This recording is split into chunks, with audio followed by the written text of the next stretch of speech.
he's got a couple of weeks coming up after this game and after the game on Sunday, where he's got a full week to prepare. The unfortunate part about that for him is the games that follow are Liverpool away and Arsenal away, and that is not easy. I think there is pressure though, and you know, your contributor before was saying about there's no pressure on league position. There certainly is, because if Manchester United don't finish in a Champions League place, and I think that would be a top 5 this season probably, or win the Europa League, it'll cost them £10 million in their Adidas contract. So there's pressure on and off the pitch for Ruben Amorim.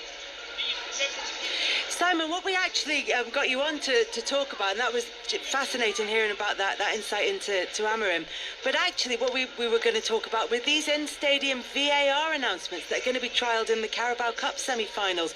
Just tell me a little bit about them and what we can expect for them. Okay, this stuff has been trialled in various FIFA competitions, and actually the Premier League were allowed by IFAB, the rule makers of the game, to bring this trial in if they wanted. They didn't really want to do it, and I think through them and the Football League and the FA it was decided to kind of have a soft launch almost in a cup competition around this time of year, and the EFL semi-finals, because they're 4 Premier League clubs that are involved, it makes it slightly easier to do this. But I don't think it's going to be anything radical. We're not going to hear the VAR conversations. We're not going to hear the VAR explaining why decisions have been made. It's basically the referee on the pitch announcing what decision has been made after it's been made. So we would have found out anyway, but we might get an Anthony Taylor or a Michael Oliver explaining what has happened. But I don't think we're ready yet in football to go down the path of rugby or cricket, where we get the live in-stadium audio of the conversations that's taking place between VAR and the referees. That's just not going to happen. So in that case, what's the point of it, if it's only telling you what you're already being told anyway in a different voice? Well, that is something that I and other people questioned when FIFA decided to do it. But I think what they're trying to do is they're trying to move towards a more open communication system, I suppose. And they look at the game as a whole. Even though we know that the Premier League and, I don't know, the top flight in San Marino are 2 entirely different things, I think FIFA want to feel as though they are governing the entire game and carrying the entire game with them. The conversations I've had with IFAB, I don't get any suggestion at the moment that there's any kind of great desire to do a massive opening up. But I think this is a step. And maybe through Howard Webb, the Premier League or PGMOL can push this as far as it can go, and then say to IFAB and to FIFA, who are responsible for many of IFAB's decisions, that this is a start and we need to go further. Can we take another step? And I think that's the way it's going to go. I don't see anything particularly radical, but we will. I'm told that the officials for the League Cup semi-finals are going to be announced tomorrow. So whoever they are, we'll get to hear them. Well, usually in the stadium, we don't get to hear Michael Oliver or Anthony Taylor or whoever's refereeing the games. But maybe if fans like to hear that, that's what they're going to hear. Apparently they've been practicing as well, so I'm looking forward to hearing how they sound. Thank you very much, Simon. Good to talk to you. No worries. Thank you very much to Simon Stone. Izzy, they've had this in the NFL and in last year's Women's World Cup as well. Yeah, they have, and I was out in Australia last year broadcasting at the FIFA Women's World Cup, and to be honest with you, when I found out the news this afternoon, can we call it news? Can we call it news? It's an advancement. Let's call it big announcement at 3 p.m. this afternoon. You know, when I was made aware of it, I didn't see the significance of it in any way, and it's the only thing I can think of which provides some sort of benefit is for fans in the stadium to hear it, because we all know, 80,000 people in some stadiums, the the signal, mobile data isn't great at times, so you can't even refresh, you know, your apps in time to see what the decision is and why it's been given.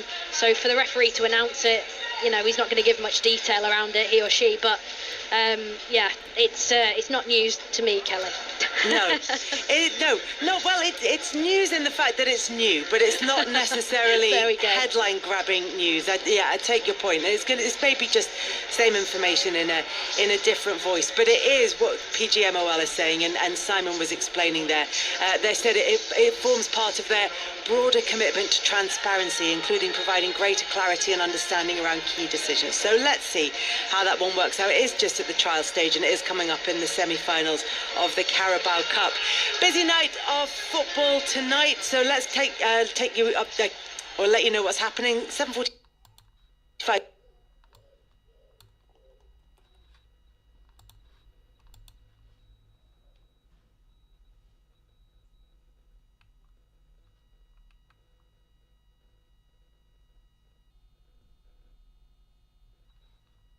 Kick-off and Brighton. Our commentary matches: Ipswich against Chelsea, and updates as well from Manchester United against Newcastle, which kicks off at 8 o'clock.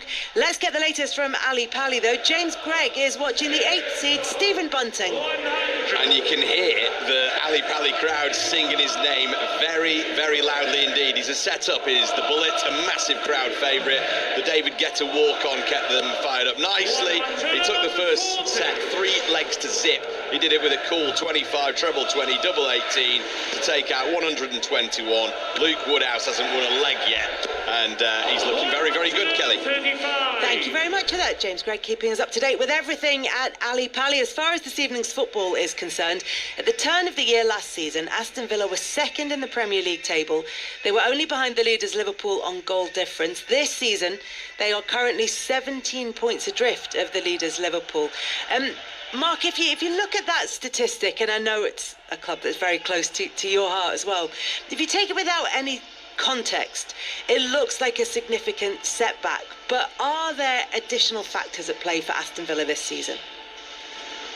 Yeah, there's without doubt additional factors. Obviously, they've had a couple of injuries, which I know most teams have as well. And but I think the main factor would be the obvious one with Champions League football. Now I know they had the Conference League last year that there was a part of, but the Champions League is just a totally different ball game in my opinion. And I think with obviously you've got the away games with the travel, but I think the home games and the games that they've played at Villa Park with the stature of the opposition and the atmospheres that they've had in terms of the games against Bayern Munich, against Juventus, these nights would have taken so much out of the players emotionally.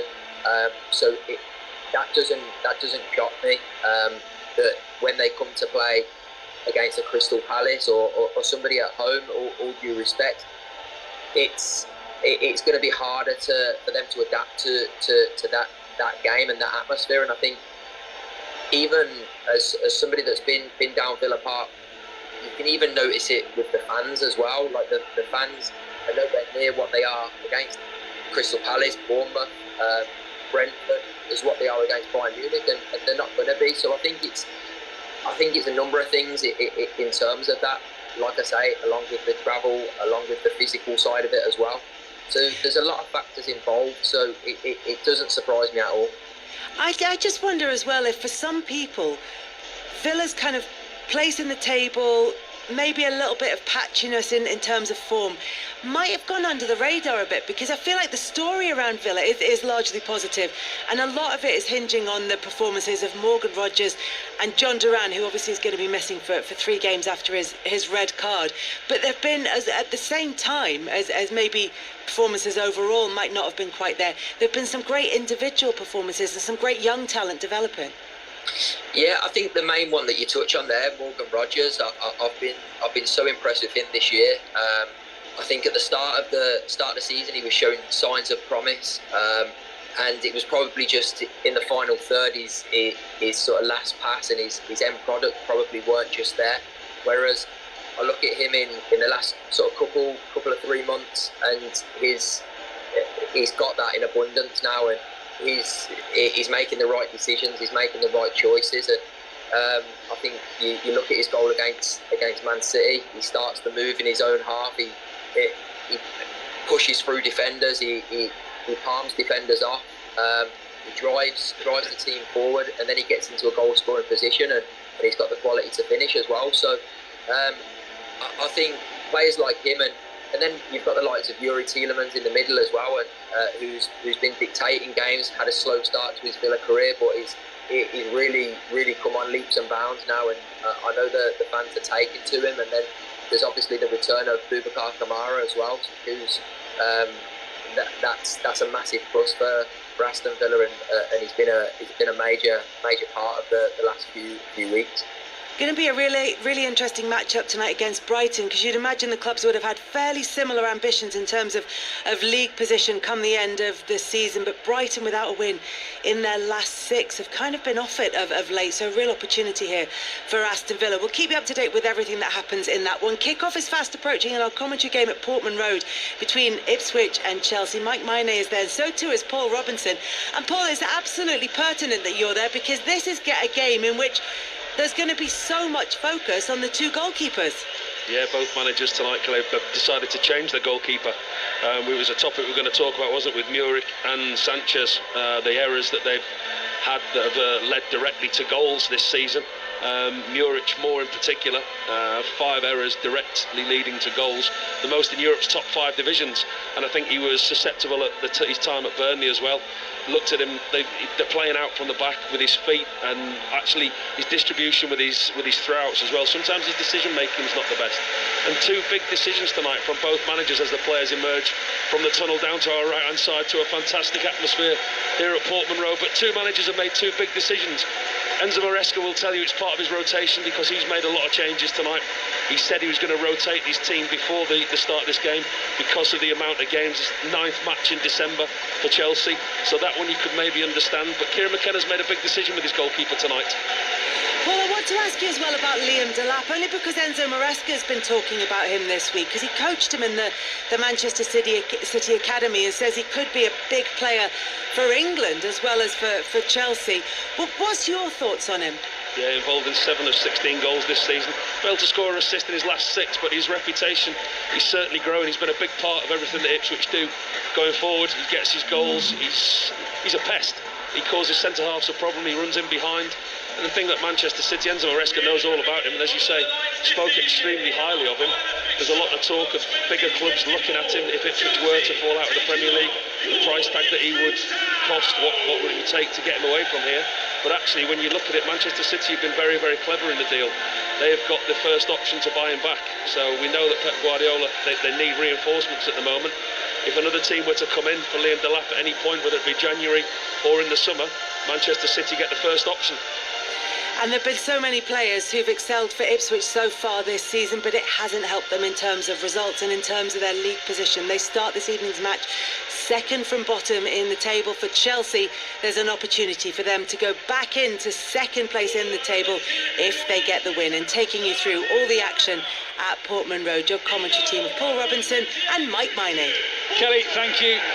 The league position might be lowly, but hasn't stopped the fans packing in here at Portman Road. We've had towering flames launch up from the touchline on the far side ahead of kick-off. Blue and white smoke as well in this classic old ground that last season in the Championship was a fortress as Ipswich earned their promotion to the Premier League. Those castle walls, though, have been breached here this season. They're yet to win at home, and just 4 draws from 9 games as well. They will look back on 2024 as a real positive year, Ipswich Town. They'll start 2025 in the relegation zone, regardless what happens tonight. 4 changes made from their last game, a 1-0 defeat at the Emirates Stadium.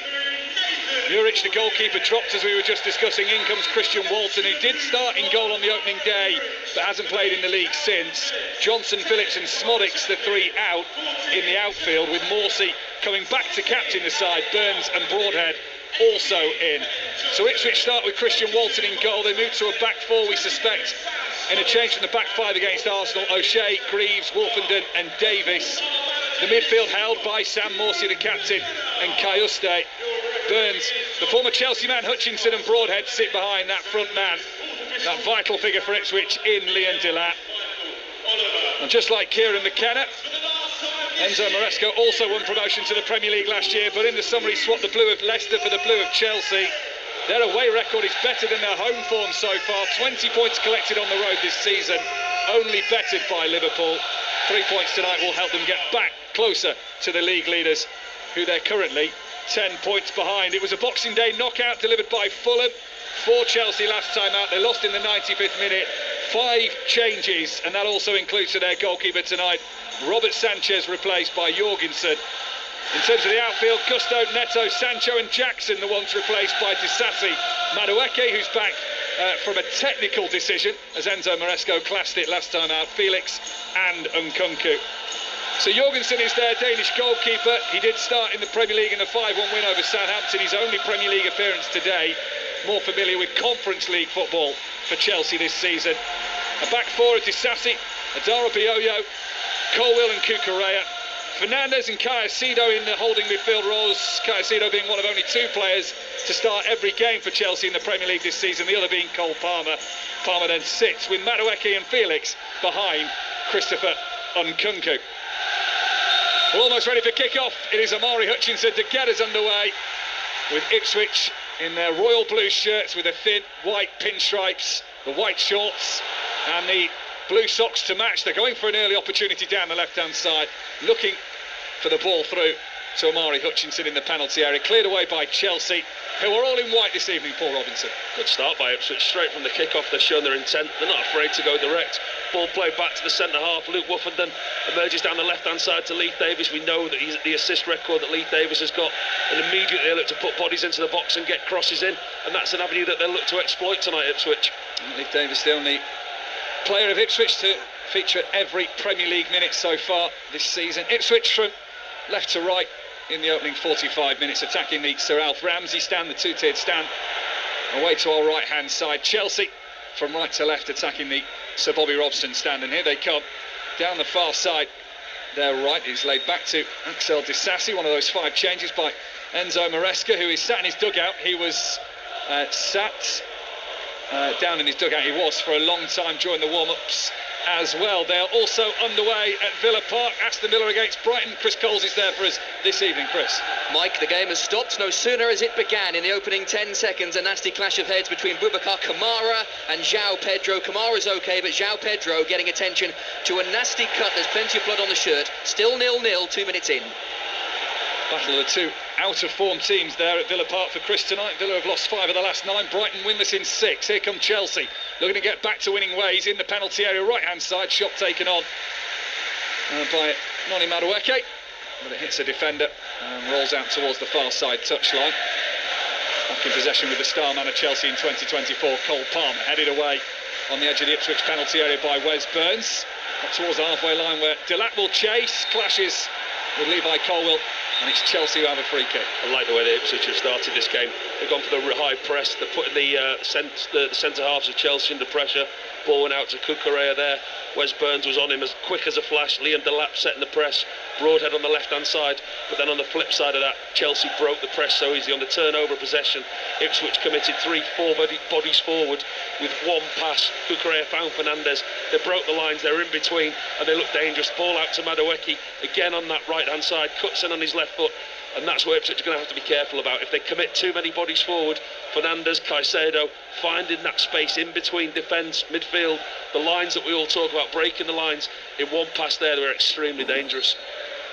Colwill took his time getting up. He is okay. Takes the free kick for Chelsea on the halfway line, just to the left of the centre circle. 0-0 after nearly 3 minutes as João Felix tries to turn, but is challenged by Burns, who comes out with the ball and plays it down the right-hand side to Hutchinson. Delap stands at the rear of the penalty area. Still Hutchinson to the byline. Will pull it back. The shot taken on by Nathan Broadhead. He needed a cleaner connection, didn't get it, and Chelsea have managed to work it away, but that's given the Ipswich fans something to really roar about. Well, the atmosphere inside here before the game it was loud enough, but now with Hutchinson on that right-hand side, he's creating a lot of problems. He gets in and he cuts a really good ball back to Nathan Broadhead.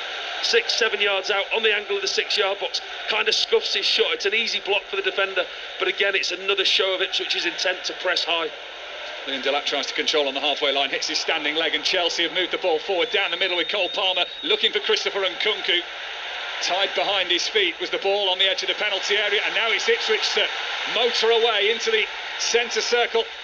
Comes Jens Kajuste, the Swedish midfielder. Here's Hutchinson out towards the right-hand touchline, near side for Ipswich in this first half. Burns running up against Kukurea, 10 yards to the byline. A drifting cross that arcs away from its intended target. Over the bar it goes. Chelsea goal kick. We've played 4 minutes, it's 0-0. He's been brave tonight, Kieran McKenna. The last time he played 4 at the back at home against Newcastle, we all know what happened. They got beat by 4. Went to Arsenal, played 5 at the back. And when the team sheet came out tonight, we both looked at it and we tried to work it out, didn't we, what they were going to do. And actually he's playing the 4 at the back. Darragh O'Shea is the right back. Wes Burns has pushed on, and him and Amari Hutchinson are causing Mark Kukurea some problems down this right-hand side. Chelsea have got a goal kick now, and you can see the press that Ipswich have set. They're intent on pressing high up the pitch. Yeah, man for man. Delap and Hutchinson going for it, and it's worked with Chelsea's long clearance up towards the halfway line. And they do win a free kick. We perhaps had the biggest clue to the team sheet before we'd even seen the news earlier today. We walked past Harry Muric with a face like thunder. He didn't look too happy when he came in the big goal. He did. He went to say hello to him, but he was head buried in his hat and scarf, head down. And then when the team sheet came in, we realised maybe he wasn't just been grumpy with us, he just wasn't too happy. He's on the bench tonight. The Ipswich goalkeeper who's played 17 of their 18 previous Premier League games so far. Enzo Fernandez towards the edge of the D for Chelsea, out towards the far side for Noni Madueke, left-footed cross into the penalty area. João Felix's header doesn't get the connection he wants. Graces the top of his hair, if anything, and then I think resulting from that, Mark Kukurea's offside. Ipswich have a free kick inside their own penalty area, 0-0. They look slick, Chelsea, in possession. Ipswich have probably had the better start to the game. You know, the crowd have got up, the crowd have got behind them with the pressing that they've got. They've tried to play in the final third, but then Chelsea get in behind them twice with so much ease. 1-2 passes, they break the lines, they get in behind them. Madueke on that right-hand side. Leif Davis is a huge threat for Ipswich going forward. He's got a great assist record. He's not afraid to bomb on, put crosses into the box, but he's got to worry about Madueke tonight and his defensive responsibilities. His birthday tomorrow. Leif Davis turns 25 on New Year's Eve. Christian Walton, all in yellow, the Ipswich Town goalkeeper. A couple of touches with his bright orange boots and then sends it left-footed long up towards the halfway line where Liam Delap will try and get the turn. Ipswich fans appealing that there was a pull on the shirt from Adara Bioyo there. It was a foul. Looked to me it was a foul. Put his body up against him, Liam Delap. He's having a real tussle with the centre-back, and he's good at that, Liam Delap. He's not afraid to use his body, use his strength, and that's something that Ipswich will look to for his hold-up play. Ipswich taking on Chelsea in the Premier League for the first time since the 2001-2002 season. Chelsea took 4 points off them that year. Drew 0-0 here. And Ipswich having a penalty saved by Carlo Cudicini that afternoon. Here's Philip Jorgensen, the Chelsea goalkeeper. Bright orange outfit for him this evening at Portman Road. Clear conditions, crisp conditions. The floodlights shining down from the 4 corners of this classic old stadium, and that little mist in the air that just makes the beams of light stand out when you're stood outside the stadium or driving into the city this evening, or walking to try and find the media entrance like some people were. Who would be unable to find such an obvious entrance to the ground? Tucked away in a little corner. 2 text messages and a phone call to Paul Robinson later. I found my way in. Here's Enzo Fernandez. Right-footed, drifting ball out towards the far side. 0-0 at the moment. Miscontrolled by Madueke on the far side. Gives Ipswich a throw-in. Lapse in concentration there from Madueke. Good cross-field ball by Caldwell. Madueke's in loads of space on that right-hand side, and he's been the best outlet that Chelsea have had so far in the game. Ipswich take the throw back to their own penalty area from that far side there left. Here's Walton inside his 6-yard box under a little bit of pressure from Cole Palmer. Anywhere will do in that situation. Looks nervy, the Ipswich goalkeeper. The times, I mean, we're only, 8 minutes into the game, but the time he has had the ball at the feet, he's given away possession the 2 or 3 times that he's tried to play out. Pressed that time by Nkunku. Tiny little bit of pressure. Forced the goalkeeper into another mistake with his feet. Is that because he knows the spotlight's on him tonight with Muric replaced. Yeah, it's a big game for both the goalkeepers. I mean, it's a long, lonely life as a number 2 goalkeeper when you're not expecting to play and you think you should be playing. And when you get given the opportunity, you know it might not be a long one. You want to show the manager what you can do and keep your place in the team. Tara O'Shea won the ball well in midfield. It's resulted in an Ipswich throw-in on the halfway line, which Burns takes near side the right. Sammy Morsey, the Egyptian, back to captain Ipswich tonight after missing the last game through picking up one too many yellow cards. There's a few out there who risk a suspension if they pick up a booking tonight. The man in the middle, John Brooks, all in black. The referee will have a keen eye on perhaps those as well. As long ball is played up to the halfway line again for Ipswich. Chelsea win it. Colwell just outside the centre circle, inside his own half to the near side touchline for Kukurea with that long brown hair that he's synonymous with. To Tosin and Arabeoyo, who's one of the 2 centre-backs for Chelsea tonight, midway inside his own half as he plays the ball forward though. Ipswich win it back, only temporarily. They've got themselves a throw in 10 yards inside the Chelsea half on the far side, 0-0. Just watching this Chelsea midfield with Caicedo and Fernandes, they're the 2 that are charged primarily with sitting in front of this back 4, protecting the back 4. But actually tonight it's Caicedo out of the 2 who's the deeper one. And Fernandes has been given a little bit more of a free licence to go higher up the pitch. We're seeing him in behind and Cuckoo, more in that number 10 role, if you like, when Chelsea are in possession. Forward it goes, nice play, another ball won by Ipswich on the halfway line, and it's in towards Delap, who's on the stretch, goes round the goalkeeper, who gets a touch. Penalty to Ipswich Town. He got all of the player and none of the ball, and with the spotlights on the goalkeepers tonight, the first big error is made by Philip Jorgensen. Delap stretched out a long leg to take it round him on the edge of the 6-yard box and was tripped, and referee John Brooks points to the spot. What a pass by Leif Davis. That is an incredible defence splitting pass by the left back. Puts it right into the path of Liam Delap. In fact, it wasn't right in the path. It looked like it was just a little bit too far. But Liam Delap does brilliantly well. He slides in and he gets there before the onrushing Jorgensen. Clearly gets a touch, gets there before the goalkeeper. The goalkeeper's already committed. Watching the replay now, it will be the contact that they're looking at. The goalkeeper's absolutely adamant that he hasn't touched him, but the VAR official tonight, Michael Oliver, he will be looking to see if there's been any contact. He does so well, Delap. Gets there before the goalkeeper. The goalkeeper's committed. He's mid-slide when he's coming out. So it just depends on whether he's actually made contact with Delap or not. Well, VAR is checking. Michael Oliver, as Paul Robinson said, 0-0, 10 minutes. In a month's time, we'll hear this conversation. Listen, if he's made contact, it's a penalty. The angles that we've seen at the moment, they're from behind the goalkeeper's body, so we can't see whether he's actually made contact with Delap. But it looks like at the moment, the way the players are gearing up, it looks like the penalty's going to be given. Yeah, Liam Delap has placed the ball down on the 12-yard spot. Philip Jorgensen has had to take his place on the line. 6 goals for Liam Delap this season, and this could be a big one to give Ipswich, who are winless at home this campaign, the lead. Delap scores!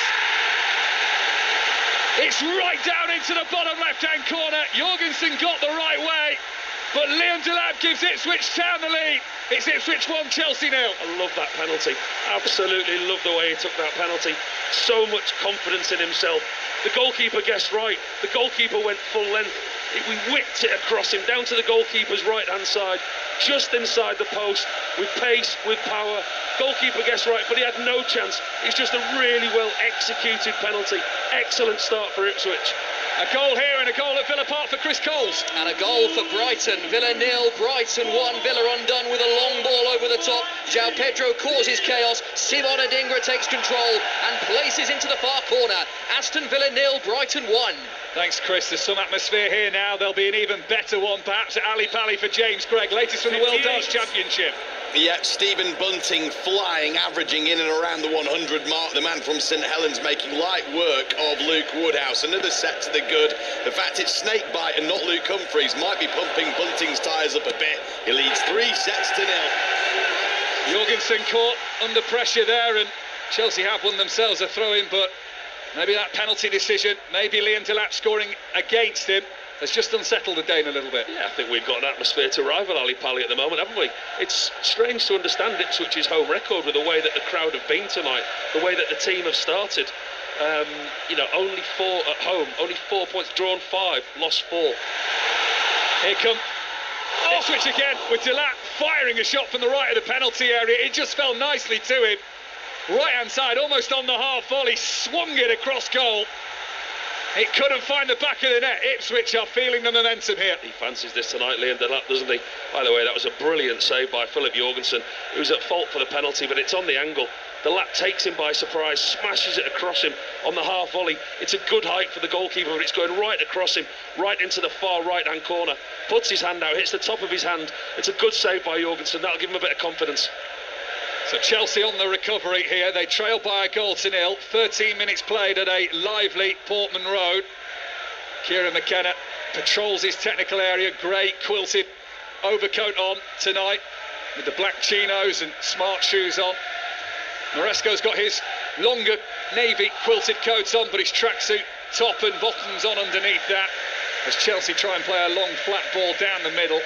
It's comfortably connected by Christian Walton, and an Ipswich side who haven't won in the Premier League at home since 2002. They haven't beaten Chelsea here since August 1993. They have the first goal of the game, and who knows how important that could be. That's a bit of an unfair stat, isn't it? Not one since 2002. That's one of them you can dress a stout to prove any point, isn't it? How many of those years were they in the Premier League? That's the thing, isn't it? But no, it's a fantastic start for Ipswich. As we said, the atmosphere before the game. The one thing that I've been impressed with, the risk of repeating myself, is the pressing. They've pressed high and they've gone man for man, and we've not seen many teams do that to Chelsea. Broadhead on the left, Amari Hutchinson on the right with Wes Burns, Sam Morsey sitting at the base of it, but they've gone man for man and they've gone really high on the press. It's been high intensity, but as I said, a couple of times they've been picked off, and can they keep it going for the duration of the game? Well, they are a third of the way through the first half. 15 minutes played. Ipswich Town 1, Chelsea 0. A Liam Delap penalty. It's giving Kieran McKenna's side the lead in this final Premier League game for both of these sides in 2024. A memorable 2024 where Ipswich are concerned that got them promotion back to the big time. Back-to-back promotions, firstly from League One to the Championship, and then the step up again back in May, where they finished runners-up in the second tier of English football to Enzo Maresca's Leicester City in the summer. He swapped the blue of Leicester for the blue of Chelsea. Some would say it's worked. Ipswich trying to get one over on him tonight as they play a ball through Nathan Broadhead out to the left-hand side, looking for Leif Davis, who might have had an opportunity to then swing it into the box. They haven't. Chelsea have got it. Here's Levi Colwill in the penalty area. Doesn't half look sharp tonight, Liam Delap. He really fancies this. I mean, he's causing a problem everywhere he goes. He won the ball back then, turnover possession for his team. As soon as he gets the ball, Amari Hutchinson's on his outside, plays a ball to the left, and he almost finds Leif Davis. They've got Madueke running the way that he doesn't want to run. Enzo Fernandez inside the centre circle. Ipswich 1, Chelsea 0 on BBC Radio 5 Live, our final live commentary of 2024. As Chelsea try and go down the right-hand side, looking for the through ball to Noni Madueke, who was not there at all. And it goes behind for an Ipswich goal kick. Last one of the year for us. Oh, it's gone quick, hasn't it? New Year's Eve tomorrow, doing anything? Anything nice? Just a quiet few drinks. Oh, sensible. I'll do my usual. I'll moan when the fireworks wake me up. Well, we had the fireworks here. You wouldn't have missed them. We had them here before kick-off. Ipswich turned on the show, and they are putting on a show for their fans so far. They lead by 1-0. Challenging header by Dara O'Shea, who scored against Chelsea last year for Burnley in a 2-2 draw, incidentally. Now the play it goes for a Chelsea throw 10 yards inside the Ipswich half on this near side. Trying to get a message onto the pitch there, Enzo Maresca. Pick the ball up through back to Mark Cucurella, trying to get a little bit of urgency from his players, get the ball rotating quicker, get them behind that press that Ipswich are putting on. Colwill just scans forward on the halfway line, but then realises there isn't really an outlet for him, so it goes back to Tosin Adarabioyo. And now it's Mark Cucurella on the left-hand side, the near for Chelsea. Back to Colwill on the midway point. Cucurella infield from the left uses Enzo Fernandez. Ipswich leading this one by 1-0 as Chelsea look for their reply, but largely so far, the only pressure Christian Walton's been under is when he's invited it on himself. Yeah, they've defended okay at the moment. Ipswich kept Chelsea in front of them, which is the important thing. That's the message that Kieran McKenna will be saying to them. With Nkuku, who's got the pace to run in behind. João Felix on this left-hand side hasn't really come into the game yet. Madueke has been their only threat when they've had the ball. João Felix to the left-hand side. There has been an early goal in the 8 o'clock kickoff in the Premier League at Old Trafford. Manchester United taking on Newcastle United. Maz Faruqi. And what a start for the man in form. The header from Isak in the opening 4 minutes of this match. Newcastle lead here at Manchester United. Izzy Christensen, it's a great finish from a man full of confidence at the moment, Isak. It's a wonderful bit of play from Newcastle. They just fizzed the ball through the midfield. We said that would be an issue at the start of the game. They fizz it out wide to Lewis Hall. He takes a touch, he crosses it, the cross takes a minor deflection, but Isak in beyond the captain for the night, Martinez, he just heads it into the back of the net beyond Onana. Brilliant start. The away fans to our right, absolutely bouncing. What a start for Newcastle here. Manchester United 0, Newcastle 1. Chelsea trying to come in down the right-hand side, ball goes out of play before Nona Madueke can pull it back. Christian Walton captures. We've got the screen to our right-hand side that's got the tweet from the Premier League Match Centre on X. It says the referee's call of a penalty was on Jorgensen on Delap, which we knew. They checked and confirmed with VAR, who deemed there was sufficient contact, Paul Robinson. Brilliant. So this new law that the referees are then, when we see that, the referee's going to read it out. So when the new VAR instruction comes in, all that we're going to learn is what the referees sound like. Very true. I'm quite intrigued to see what some of them sound like. It'd be nice to have a few interviews with them after games at time, wouldn't it? Well, that's the other call, isn't it? Yeah. Can they step up after the game, perhaps? Listen, it's a step in the right direction with the VAR. We're getting more and more the way that other sports use it. Rugby union especially, the interaction between the referee, the players and everyone in the stadium clearly knows what's going on and how they've reached the decision.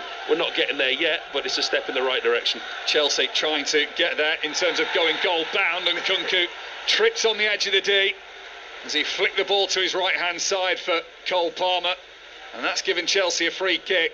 25 yards from goal, central position, most certainly a dangerous opportunity. Really dangerous position. Does well on Nkunku, who's got his back to goal.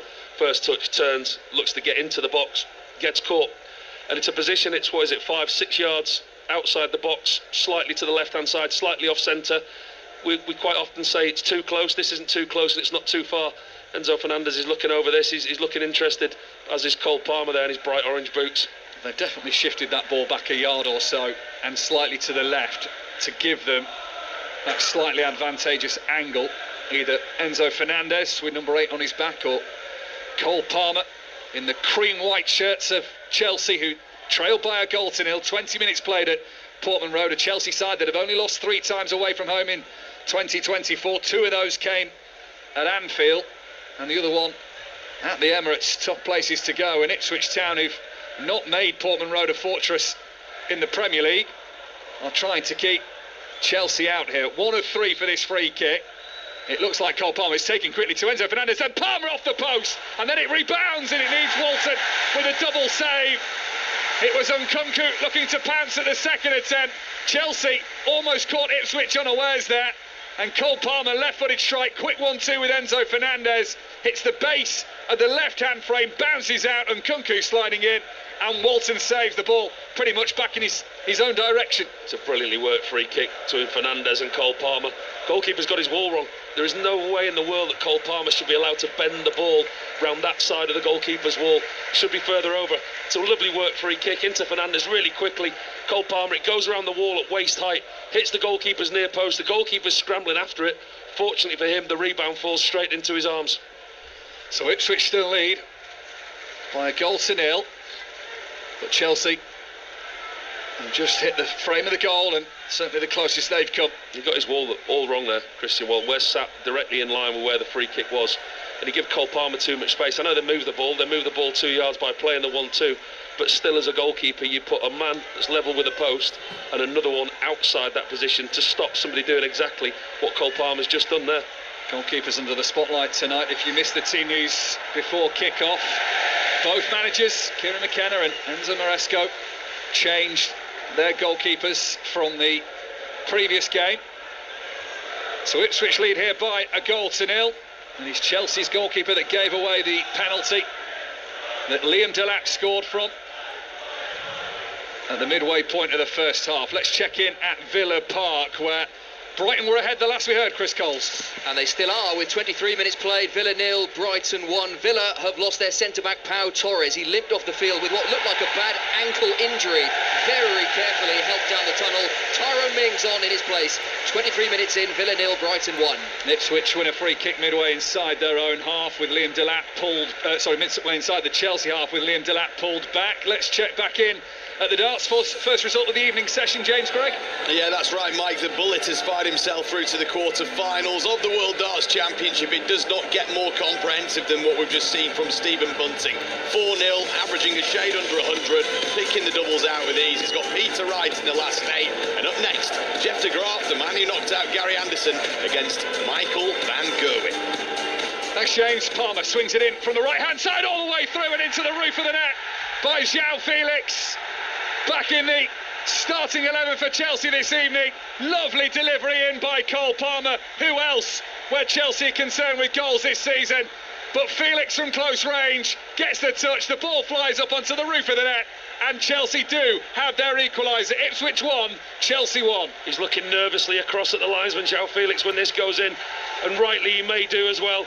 Looking at the replay now, it's going to be very, very tight. It looks to me like he's just straight offside. It's a beautiful move again by Chelsea. Madueke this time breaking through the middle of the park. Cole Palmer runs into Madueke's position on the right-hand side. Doesn't even think, cuts back on his left foot, and he swings the most beautiful ball across the Ipswich Town box. Far post, João Felix, he shouldn't be offside because he's looking across the line. I think he's going to be offside, but he shouldn't be.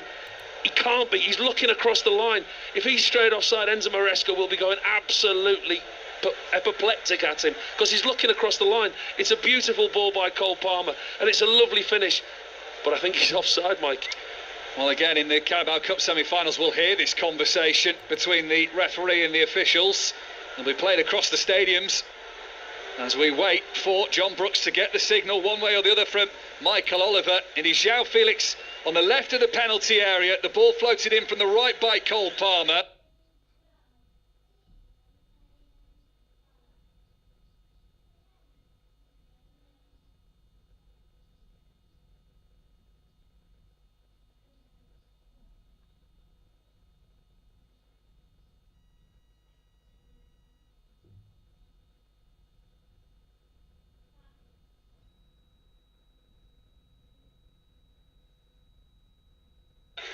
The question is there an Ipswich Town defender who's got his elbow raised?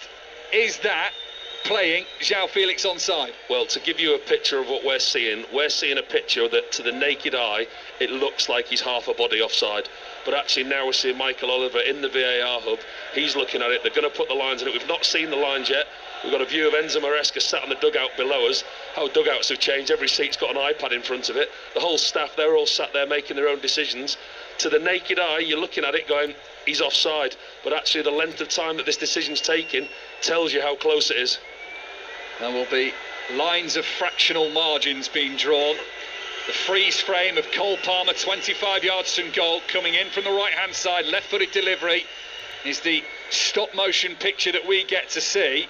Currently the angles from behind the goal, I mean, in terms of line in play, that's not going to tell us anything, but whatever Michael Oliver's discussion is at the moment, that's the picture he wants to see. It's gone strangely quiet, hasn't it, inside here? Both managers stood there, Enzo Maresca talking to the fourth official. There'll be the classic debate, won't there? If it's taking this long, the decision should stand. It's going to be very, very close. I mean, we've not seen the lines yet, have we? There you go. No goal. John Brooks signals, drawing an imaginary line across the pitch to indicate offside, and it's Ipswich fans who cheer louder now because João Felix's goal from close range is chalked off, and it means after 26 minutes Ipswich 1, Chelsea.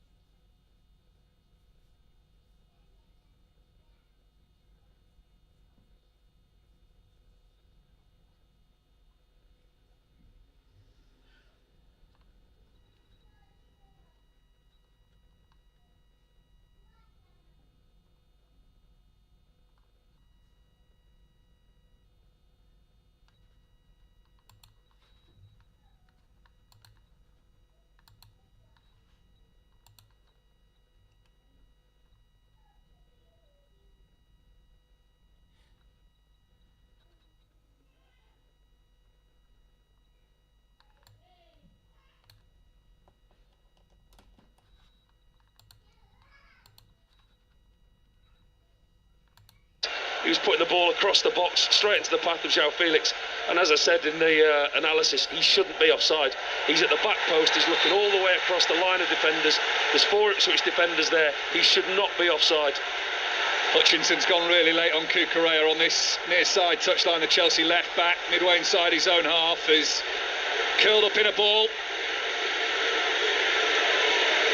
And decisions here for the linesman, who's right in front of it to think about. And whilst Cucurella receives this treatment, we will head to Old Trafford. Manchester United, Newcastle United, watched by Mas Faruqi. And Newcastle, since they scored, seeing much of the better of the game at the moment here. Isak still getting forward, Hall as well, and Gordon as well. At the moment, Izzy Christensen, as Gordon just puts it wide. Manchester United at 6s and 7s. I couldn't put it better myself, Maz. They look lost out there. Newcastle completely dominant. Tonali in the midfield for Newcastle. He has got time and space every single time he gets on the ball. He's just looking to fizz passes out wide to Gordon, who's been excellent. He's got the better of Mazraoui on this left-hand side for Newcastle, but it's just crosses into the box from Newcastle.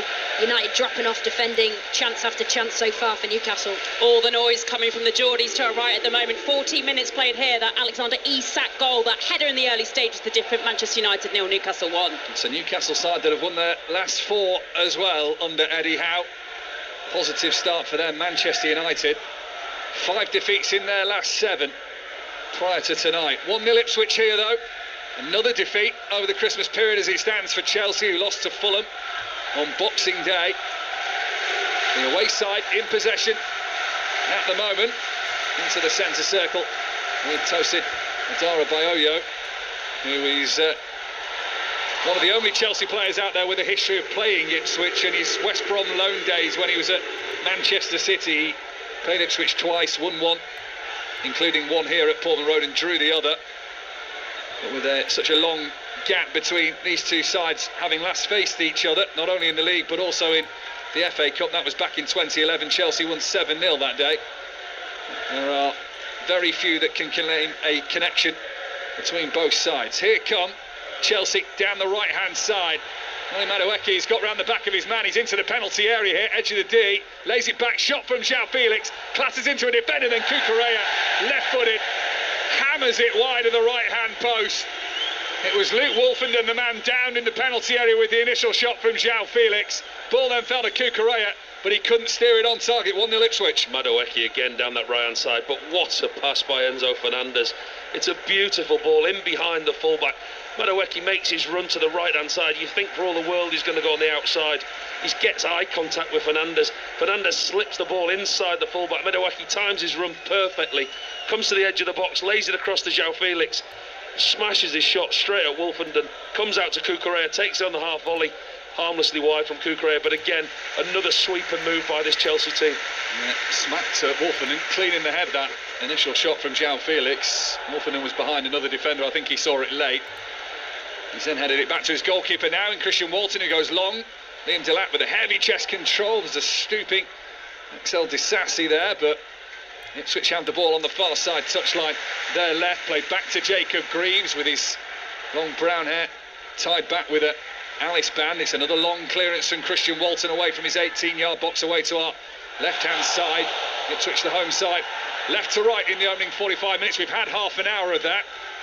Here's Levi Colwell for Chelsea, just outside the centre circle in his own half. You do feel that Chelsea are growing into this game as well as Ipswich started. We questioned whether they'd be able to keep up that intensity. Listen, they're playing against a good Chelsea side who are going to have spells in the game of dominance like this, but Ipswich struggling to get the ball. João Felix, midway inside the Ipswich half, just pulls over to the left-hand side slightly. Cucurella stands by the touchline, getting the boost for a feigned injury a little bit early. You were having none of it, Paul Robinson? No, rightly so as well. Booing him rightly so. I mean, Hutchinson, he went to win the ball. Cucurella jumped in the air like he caught a really bad one off Hutchinson. You watch the replay, he was nowhere near him. Chelsea forward, Felix tries to flick it round the outside of Dara O'Shea. No, that one he yellow card. No, that one he was near him. That was quite a tough tackle by O'Shea on João Felix. Real clever play by João Felix. As soon as it comes into him, just turns it round the corner. O'Shea comes clattered into him and picks up the booking. Yeah, that was late from the Irishman.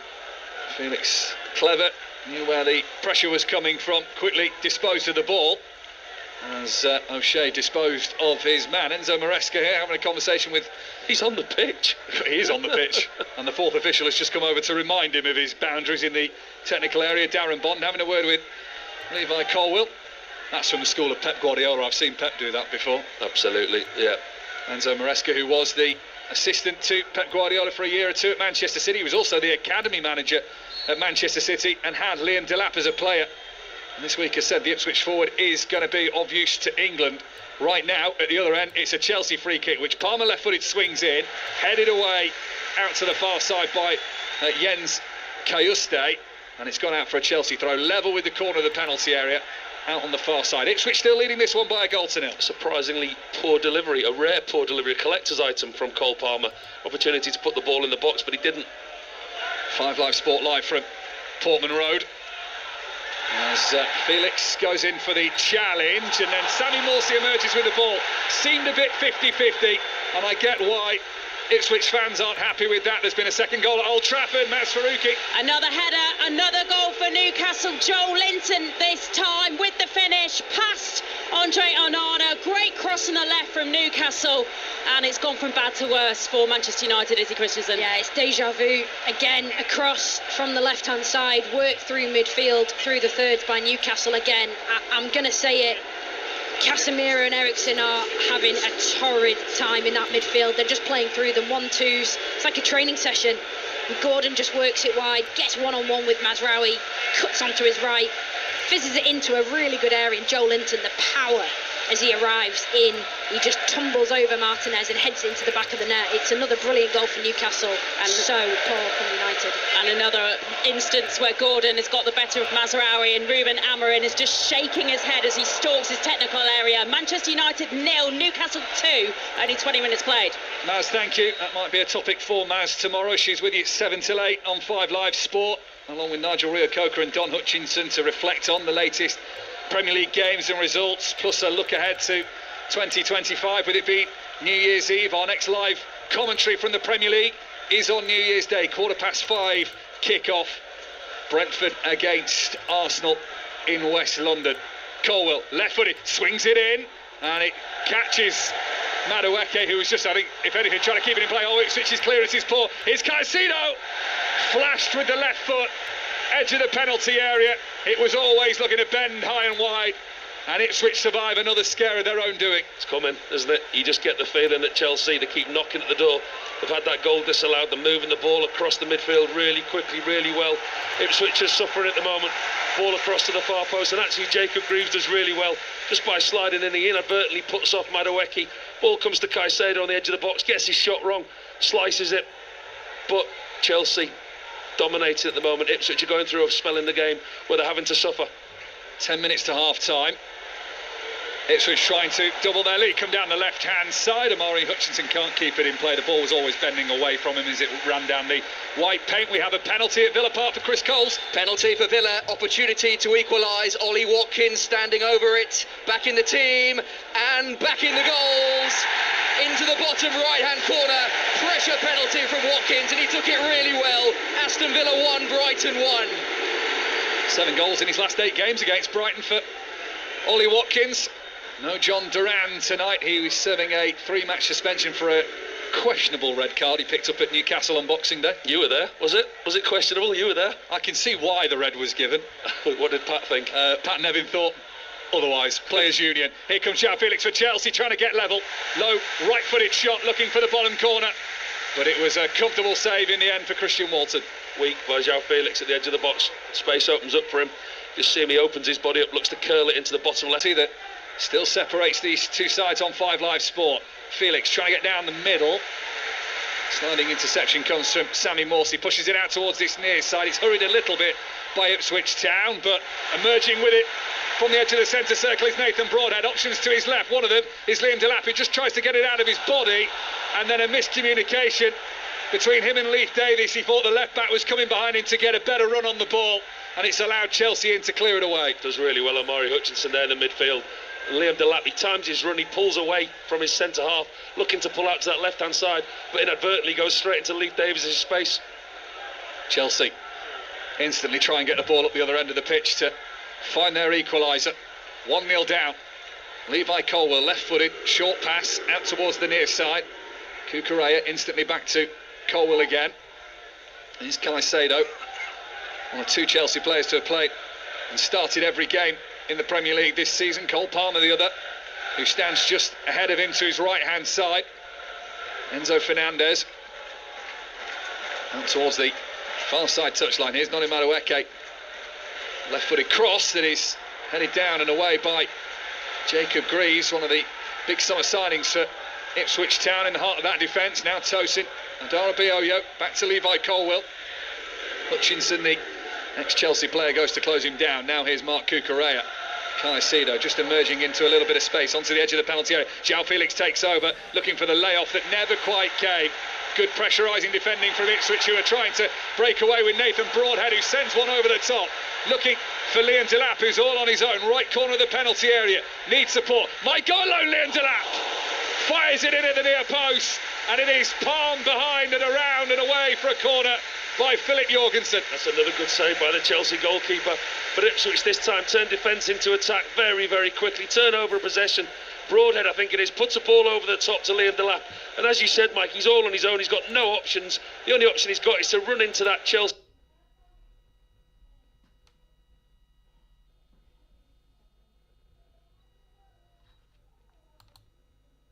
Players go down in the box. It's a push from Jacob Greaves on Moises Caicedo. And it's going to be a Chelsea free kick. It was a really poor corner that turned out to be really nearly very good. Leif Davis didn't get any air on it. It came in just above knee height, but Nathan Broadhead at the near post somehow managed to almost lay on the floor and get a flick on off the floor, and it went across the Chelsea 6-yard box. Nearly caused them a problem. Into the 40th minute of the game. Ipswich Town 1, Chelsea 0 in the Premier League. Elsewhere, Aston Villa 1-1 with Brighton at Villa Park. Manchester United 2 goals down at home to Newcastle. Chelsea here have a throw in. Marc Cucurella at the heart of a little bit of controversy once again, throwing 15 yards inside Chelsea's own half, all in that creamy white colour. And Chelsea players this evening, their change stripped from their usual blue, and they are right to left in the closing stages of the first 45 minutes. Here's Enzo Fernandez, just away from the edge of the centre circle. It's then stroked across that middle part of the pitch, and Cole Palmer has a look forward, but instead flicks it to his left-hand side for Levi Colwell. A couple of 1-2s between him and Enzo Fernandez, who gets the call that he can turn to look forward. Instead plays it back to Tosin Adara Bioyo, back to Enzo Fernandez in the middle of the Ipswich half. Left-hand side for Levi Colwell. He's got Marc Cucurella further over. He's level with the left corner of the 18-yard box. And Nkunku, who's dropped deep to help this little passage of play, means he's taken away from the penalty area for now. Madueke, half a step over from him, laid back to Disasi. He's getting more game time in the Conference League than the Premier League this season, perhaps. He's cross in, headed away by Jacob Greaves. It's back towards the centre circle for Tosin Adara Bioyo. Good pressure from Liam Delap's forced him back to Jorgensen. It's a little bit pedestrian-like at times for Chelsea. They're that comfortable in possession. Nobody wants to be that one that makes the final decision to put the ball at risk, to try and play that killer pass that breaks the defence. So possession's been too easy at times for them. Space here for João Felix. It opens up, closed down as he runs centrally. Here's Cucurella on the left-hand side. It's another pull across. It is laid back for the shot of Enzo Fernandez, almost on the penalty spot. Ipswich throw bodies at it. Claim that in the end Jacob Greaves was downed, and he was. Referee John Brooks agrees it's going to be an Ipswich free kick inside their own penalty area. It's a brilliant touch in the middle of the box there from a Chelsea striker. It was Madueke and Nkunku. Just looking at the replay, Marc Cucurella fires it across the box, and it's Nkunku. He's got such good awareness. He just opens his body up. He's got his back to goal almost. Turns around and he lays it with the softest of touches into Enzo Fernandez's path. His shot gets blocked in the end. Such a good touch in the penalty box. Enzo Fernandez wasn't having that foul, despite what John Brooks thinks and what was awarded. 3 minutes to half-time. Ipswich Town 1, Chelsea 0, plus what's ever added on by the officials. Not too many stoppages in terms of injuries, but we've had a couple of VAR checks. One for the penalty, of which Ipswich Town scored from, and one that ruled out a João Felix goal. Header from the near side touchline from Wes Burns. It's a Chelsea player, goes out of play for an Ipswich Town throw in. Burns tried to gain a few vital yards down the touchline. He's since given up on that idea and allows Dara O'Shea to take control. Enzo Maresca, hands in pockets. 1-1, both games finished between McKenna and Maresca last year. Ipswich Town scored late in both of those games. It is Chelsea and Maresca now chasing an equaliser in this very fixture. Back to Adara Bioyo on the edge of his own penalty area, central position for the Chelsea centre-back, the former Manchester City player. Plays a 1-2, gets it back, just guides the ball so calmly past Liam Delap, who started a mini press. Cole Palmer's trapped back into his own half to try and help Chelsea get something before the break. They want the half-time whistle, Ipswich. Kieran McKenna's in the edge of his technical area here, trying to get messages onto the pitch. Some game management and the throw-in, trying to take a little bit of time. Entering the 44th minute here, it's vital importance for Ipswich to get to half-time with a clean sheet intact, and that's the message he's trying to get onto his players now. Less than 2 minutes to survive of normal time at the end of this first half for Ipswich, who lead by a 0-0, an Ipswich side that haven't won at home all season. Only 4 times has there been longer winless runs from the start of a season at home for a Premier League side. Sunderland way out in front, 18. They only won their final game of the season at home, which is remarkable. Crystal Palace managed 17, West Ham 12, Brighton 10. They're all longer records than Ipswich, who tonight are playing their 10th home Premier League game of the season. Long ball by Chelsea down the middle. Noni Madueke tries to watch it drop over his shoulder. Ipswich between Davis and Greaves mop it up. Marshall Madueke out the game. The ball runs over for a goal kick. Of those teams, Sunderland, Palace, West Ham and Brighton, with those long winless home records, only Brighton have survived. Ipswich know they're going to have to start picking up points from home if they want Premier League survival. And it doesn't get any easier for them, does it? I mean, every game in the Premier League we know is difficult, but 8 of the next league opponents are chasing either the title or the top 4. Only Southampton in the next 8 games are not in the top echelons of the table. So for the way that they played at Arsenal and the way that they've started the game tonight, there's a lot of positives that you can take into those difficult fixtures. Certainly is. Who are you having in the title race, by the way? It's Liverpool's to lose, isn't it? Surely at the moment. I mean, you're not ruling out Chelsea the way that they're playing. I mean, they're not, obviously they're losing here tonight, but they're not going away, and I think Arsenal will come back into it as well. Chelsea 10 points behind Liverpool before the start of play tonight. Long ball over the top, looking for Hutchinson, and coming in as well was Liam Delap. Nothing given by the referee. And what's given by the 4th official is 5 minutes of added time. Just clumsy that by Colville, I think. Liam Delap again. He's an ever-willing runner. Gets in behind, and it was just a clumsy challenge by Colville. Intercepted, or was it? No, not in the end by Jens Kajuste. Never had the ball under control. Chelsea coming forward, going to Old Trafford in a minute. Here's Fernandez into João Felix. The square layoff for Cole Palmer. Needs a palm at the goalkeeper, Christian Walton, over the top. That's a big save for the Ipswich Town goalkeeper. That's a massive save as we enter stoppage time at the end of the first half. Cole Palmer wins possession for his team in the midfield. Couple of passes interchanged. João Felix lays it back to Cole Palmer on the edge of the box. It's a beautiful pass into Cole Palmer. Takes it first time with his left instep. Goalkeeper Walton dives to his right with his top left hand, tips it onto the crossbar, makes a vital save. So important for Ipswich if they're to hold on and go into the break 1-0 up. Christian Walton, his first Premier League game since the opening one of the season at home to Liverpool. Back in the side, replacing Harry Muric, and he's perhaps proven why with that save. There's a little tussle in the penalty area before the corner. So the referee's got a little bit of sorting out to do here. I don't want to put the commentator's curse on it. I hate doing it. But so often when you're a goalkeeper and you make a save like that, do they score from the resulting corner? It's absolutely heartbreaking. That was a good save by the goalkeeper. That'll do in the world a good top-handed save. There's a lot of discussion whether it was you go with the right hand, but actually if you go with the top hand, you're able to propel yourself a little bit more, get more height on it. Really important save by Christian Walton. Disassi and Burns that have the little coming together. Just seen a replay of that. Long wait here for Christian Walton, who stands with his feet planted on the ground a yard outside his goal line in the middle of the 6-yard box. It's a deep corner with a header that's headed back centrally, and then the flag goes up on the far side anyway to give Ipswich Town a free kick. It was a corner that swung all the way past the back post onto the byline, and in the aftermath the flag's gone up. It did, it just went straight out, Mike, as you say. Enzo Fernandez on this left hand side, right-footed in-swinger, goes up and over everybody. He was aiming for Nkunku at the far post. It just surpassed everybody and went out for a goal kick. The official on that far side had a clear vision of it. Let's head to Old Trafford, shall we? Latest on perhaps another shot for Manchester United, Masfarouki. Best opportunity by some distance in the last few seconds for Højlund. The shot from the left of the area, just bobbling wide at the right post across the face of goal. But Newcastle getting forward again a couple of minutes ago. Tonali hit the left post. Isak had the ball in the back of the net but was offside. The flag was raised after his shot from a tight angle from the left. But this Manchester United performance is summed up with the fact that Ruben Amorim has made a substitution half an hour in. Kobbie Mainoo on for Xerxes. Yeah, there's a lot going on here, a lot, and Ruben Amorim is not a happy man at all. And I did start to wonder whether he would be emotional enough to make a change, because he could have taken any one of Xerxes, Casemiro or Eriksen off. He opted for Xerxes. Xerxes took his coat off the bench and he just walked straight down the tunnel. An interesting reception from the fans, to say the least. Newcastle in complete control, in truth. Manchester United 0, Newcastle 2, 10 minutes to go to half-time. Thanks, Maz. Thanks, Izzy. Plenty more to come at half-time of this game. Your 5 Live commentary. Final one of 2024. Ipswich 1, Chelsea 0. 5 minutes of added time was shown.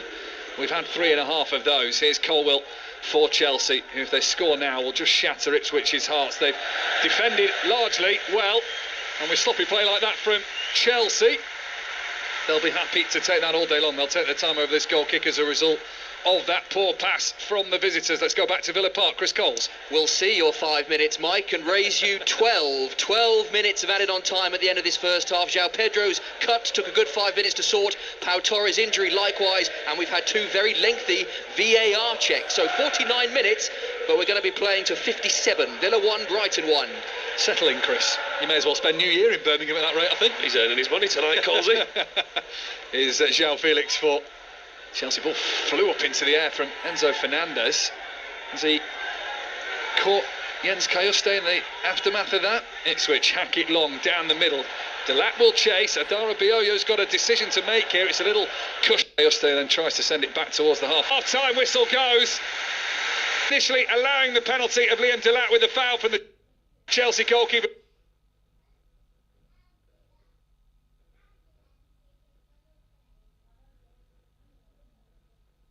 It is Ipswich 1, Chelsea 0. They may have held on at the end, but that's going to be a real positive half-time team talk from Kieran McKenna. I think both managers will be pleased, Mike, the way that their teams have played in this first half.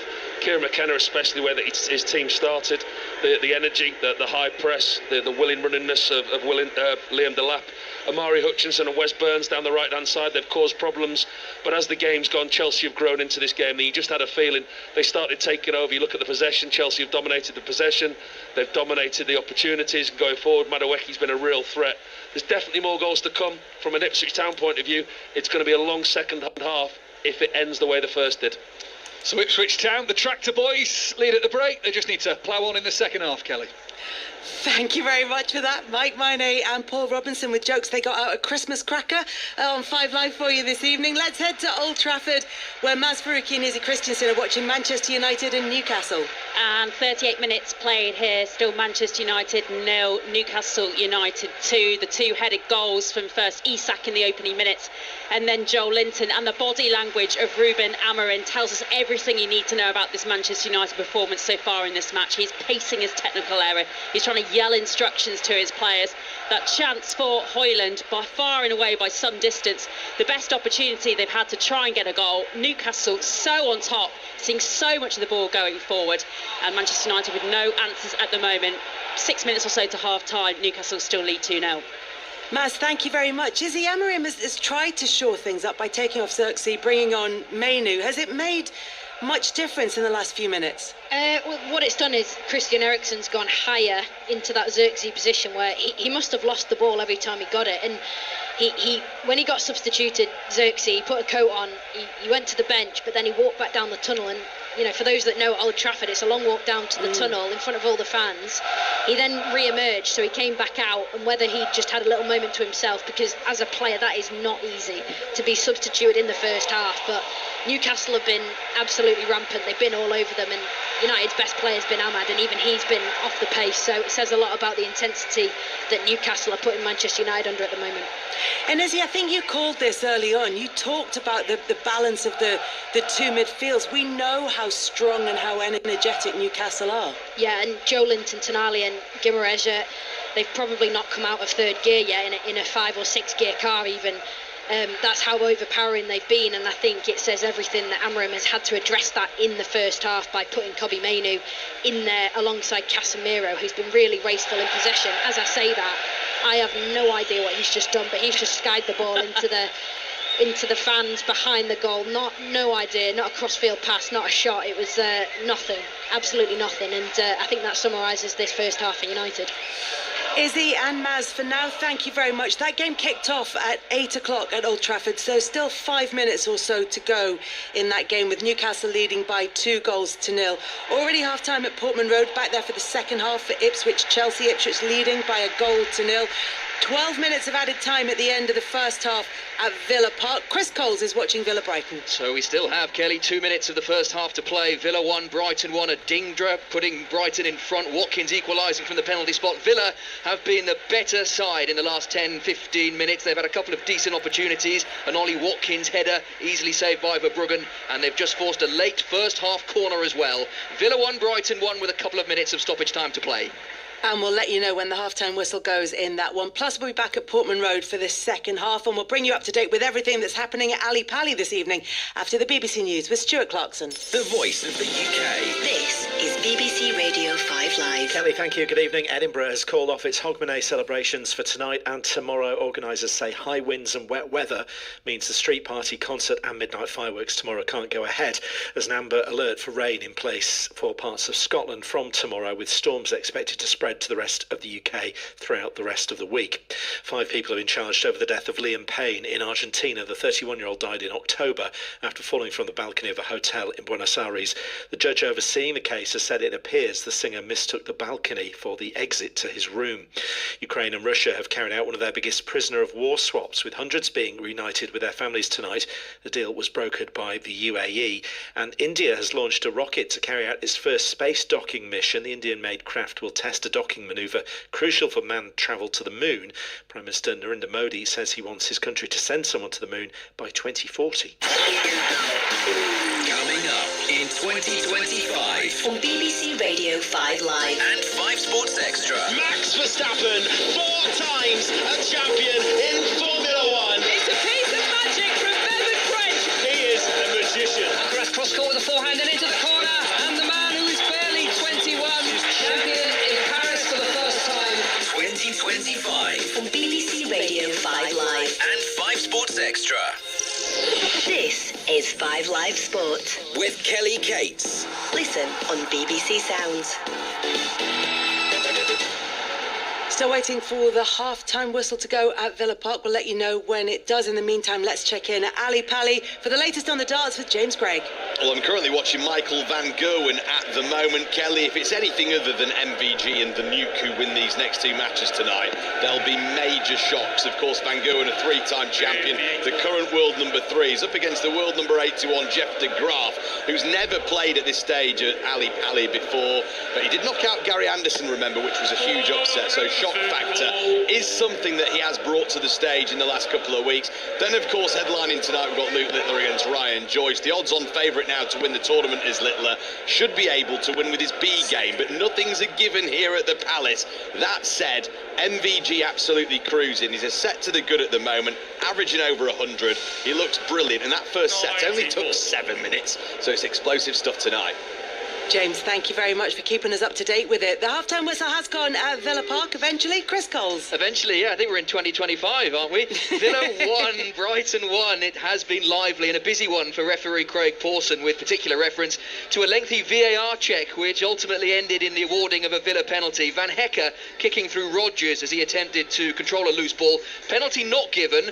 Ref sent to the screen. He looked at it over and over and over again, so much so you were expecting him to stick with his original decision, but he didn't. Watkins converting the eventual penalty. Prior to that, Simon Adingra had given Brighton the lead, capitalising on a long ball forward, not defended well by Villa. Adingra popping it into the far corner. Villa ending the half stronger. Villa 1, Brighton 1. Ipswich currently lead Chelsea by 1-0. We'll be back at Portman Road for the second half there, and Newcastle 2-0 up against Manchester United as they're just about to head into added time at the end of the first half. The new tennis season is underway. Novak Djokovic and Nick Kyrgios have formed an unlikely doubles team and won their first match. Correspondent Russell Fuller joins us. Russell, if a tennis fan, for whatever reason, stopped watching the sport 5 years ago and then tuned back in overnight, this could be quite a confusing situation for them. They would absolutely, Kelly, be asking themselves why Nick Kyrgios was playing with a strange cat, somebody with a sick obsession of wanting to be liked, because that's what he said to a podcast back in 2019 about Novak Djokovic. He said he couldn't stand him, he hated his cringe-worthy celebrations, criticised him further during the pandemic. He was unhappy that Djokovic wrote to the Victoria Premier asking for quarantine rules to be relaxed prior to the Open in 2021. Djokovic, to give him his due, stayed above the fray for the most part, did say never had much respect for Kyrgios, but left it at that. And then it all changed 3 years ago, back at the Australian Open, in fact, in 2022. That was the Australian Open where Djokovic had his visa cancelled, was forced to stay in a government detention hotel, and was ultimately deported. And Kyrgios leapt to his defence, and it's been quite a bromance since, culminating in playing doubles today and celebrating victory with a chest bump.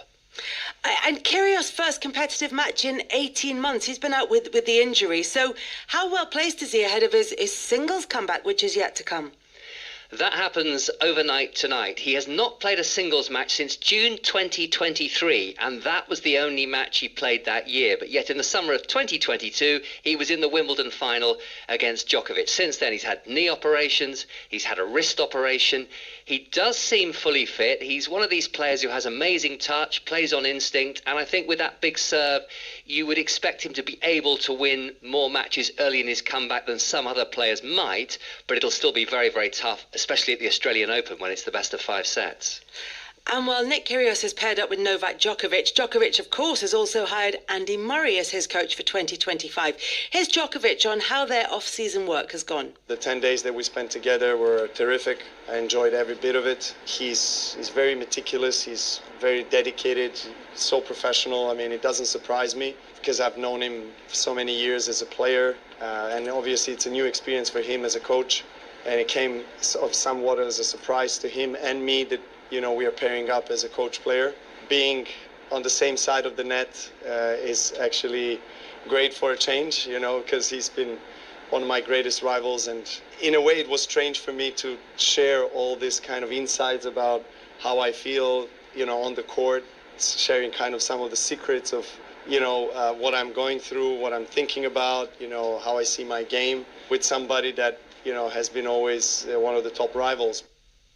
Russell, they have always been very respectful of each other, and Djokovic talking about Murray as one of his main rivals, but actually Djokovic dominated their head-to-head. So what is he expecting Murray to add to his game?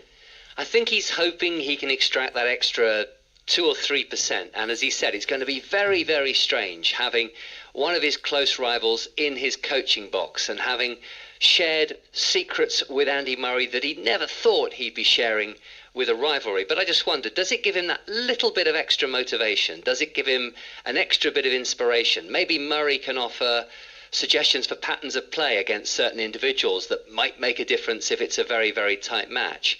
And then again, maybe it doesn't work, and Andy Murray says, I think my first full year away from the tour, I want to do something else. I suspect there's a good chance it carries on, Kelly. I think Novak Djokovic, and this is probably the last year, realistically, you could expect him to win another Grand Slam title. I'm sure he loves the thought of having Andy Murray in his camp, in his corner at Wimbledon in the summer. Yeah, it's going to be intriguing to watch that one. Elsewhere, talking about intriguing, there was a winning start for Great Britain in the United Cup.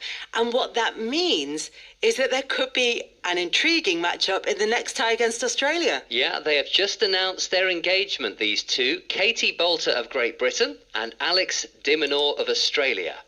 Great Britain against Australia from breakfast time tomorrow, UK time.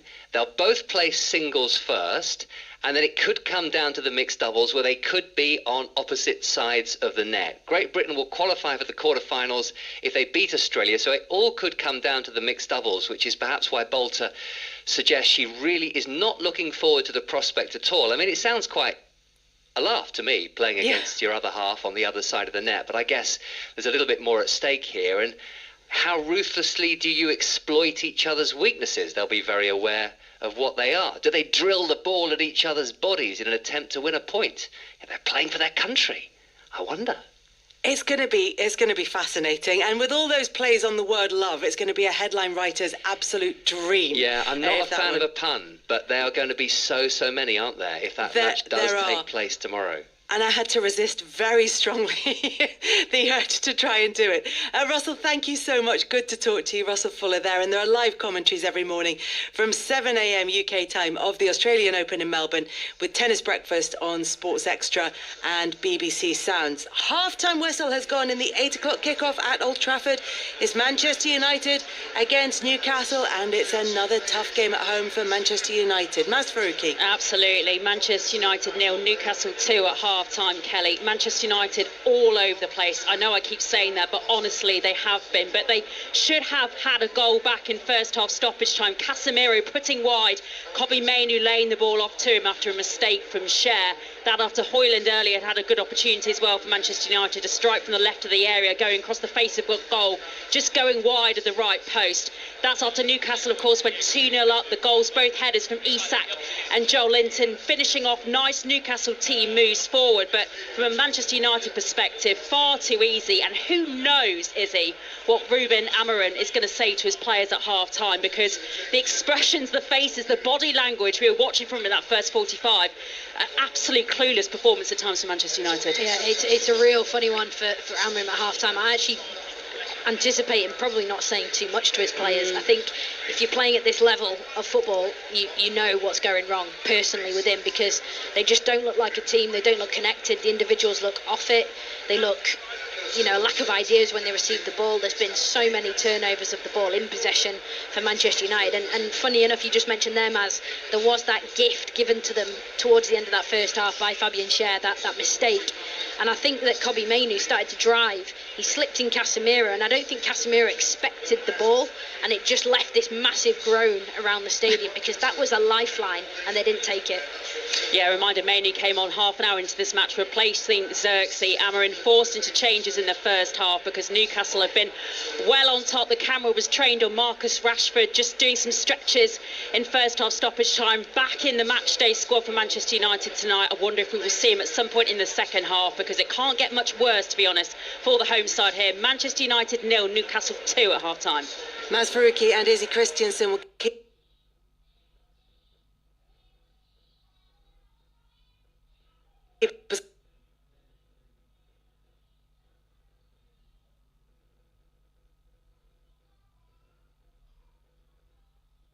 was up to date and a half of that game. It was an 8 o'clock kickoff. It was a 7:45 kickoff at Villa Park, but they played 12 minutes of added time at the end of it, so there'll be a little while before the second half gets underway there. It's Villa 1, Brighton 1 at half-time. Chris Coles is across all of that for us. And at Portman Road, where Ipswich are currently leading Chelsea by a 1-0, but they've been holding Chelsea off for much of that first half. Taking you through the second half of Paul Robinson and Mike Miney. Thanks, Kelly. Fans just filtering in, ready for the second half. Plenty of hot drinks being taken on board at half time. It is a mild night really.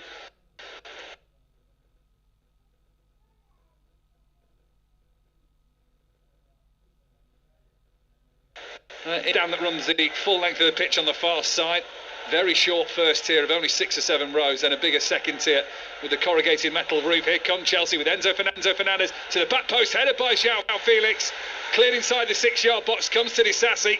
He doesn't fancy the shot. Palmer will, trying to squeeze it past 3 Ipswich Town players on the edge of the box, which includes Sam Morsey, who eventually is able to clear it away and out towards the far side. Welcome back, Paul Robinson, as well. Great pitch awareness there by Wes Burns. He's been playing as an attacking right-sided player, but he smelt the danger there. Madueke on the right-hand side plays Enzo Fernandez in, who in turn lifts it to the far post. João Felix has got a free header, but Wes Burns positions himself on the line, heads it away, clears what would have been a sure goal off the goal line. Back in the starting 11 tonight, Wes Burns, the 30-year-old Welshman. Here come Chelsea again. It might be attack versus defence in the second half. We've played 2.5 minutes of it. Ipswich with a back five strung out across their 18-yard box for now. Yeah, they started the four, the whole first half they played with a four, but initially now they've started this second half. Wes Burns has dropped in. They're allowing Chelsea possession, comfortable possession, and when they are out of possession, Wes Burns drops in and makes the five. Chelsea with Caicedo into the centre circle it goes. So Ipswich Town, the home side, with a little bit of defending to do. Here João Felix couldn't get the ball that was always behind him. He tried to stretch out a leg and get himself forward at the same time as hooking a leg back to get hold of the ball. He couldn't do that. Foul's been given. Free kick to Ipswich. So the home side have Walton in goal. O'Shea, Greaves, Wolfenden and Davis as the original back four. Burns is now slotted in to help that. Morsi and Kayuste hold the midfield. Hutchinson and Broadhead behind their goal scorer. The difference in this game so far with his first half penalty in Leon Delap. As for Chelsea, Jorgensen is their goalkeeper tonight. Both teams ahead of kick-off changed their shot stoppers from the previous game. So Walton in replace of Muric for Ipswich. It is Jorgensen in replace of Sanchez tonight for Chelsea. Disasi, Adara Bioyo, Colwell and Cucurella their back four. Fernandes and Caicedo will hold the midfield. Madueke, Palmer and Felix behind Christopher Nkunku up front. But a lot of Chelsea's play in the first half, their key moments came from either Cole Palmer or João Felix. Yeah, a lot of it goes through Felix, Cole Palmer, Madueke again on this right-hand side. Into the penalty area, the angle will be tight, he will go for goal, saved by the squeezed legs of Christian Walton at his near post. On the right-hand side of the penalty area, it gives Chelsea their first corner of this second half. Good description, Mike. Squeezed legs. That's exactly what it was as well, wasn't it? Chelsea break quickly down this right-hand side. Madueke's played in, cuts into the 18-yard box, and he gets his shot off early. The goalkeeper, it's a difficult one for him because it's fired at him from close range, and he does. He just squeezes his legs together and saves it. He'd have been frustrated to have been beaten from there. Chelsea corner near side. At the right, Palmer right underneath the goalkeeper, who made a little bit of a mess of that, but somehow his defence helped him out. It's going to be another Chelsea corner. Now Levi Colwell in that melee, I think he's trying to say that he was impeded and feels it should be more than a corner, Paul Robinson. No, it was a lovely ball in by Cole Palmer, great delivery into the near post. It was a ball that just dropped with no pace, a really difficult one to defend. The ball looped up and it just dropped in the area. There was no pace on it. Fell to the floor. Ipswich are lucky to get away with that one. Yeah, a case of who can react quicker. Another Palmer corner from this near side, swung under the crossbar, but the goalkeeper Christian Walton, who stands with a heighty frame, puts the ball out of the sky and just rests himself down in the 6-yard box for now. Ipswich 1, Chelsea 0. We played 5.5 minutes of the second half. Good playing by the goalkeeper. He's grown into this game. It's Christian Walton, the change goalkeeper for Ipswich. There's a couple of nervy moments in the first half. Made a save and his confidence has grown since then. Ipswich under pressure. Oh, I think that ball might have got out of play. Linesman doesn't give it on this near side, however. Chelsea down the right. The pass back was too short for Christian Walton. I mean, from our angle, we're on the halfway line at the back of the third tier. But the main stand here at Portman Road. I thought that went out, did you? It looked clearly like the ball had gone out. There was a gap between the ball and the white line. The assistant missed that one, I think. There was a bit of green grass in between the pair, but yeah, from our angle, I won't want to say for certain. Here's Cole Palmer, left-hand side for Chelsea, who trail by a goal to nil. Colwell. Palmer again. Has a look forward, flicks it infield from the far left-hand side to Caicedo, goes back towards the centre circle for Colwell. Now João Felix can get the turn, he lays it for Christopher Nkunku. Lay off from him to Caicedo, trips it up out towards this right-hand side of the 18-yard box. Away by Ipswich, who are really defending for their lives. They're sat in for the night, and when they play the ball forward to the halfway line, nobody is able to chase it down in the blue shirt because they're all so deep. Back to Alexandra Palace, James Gregg. Well, we were having some magic from Michael van Gerwen. He broke brilliantly, went 2 sets up, but then Jeffrey de Graaf, who was looking like a raffle prize winner up on this stage until the third set, took it 3 legs to nil. It's 2-1 then, and Callan Ridds, who awaits in the new year, will be taking note of this performance. Thanks, James.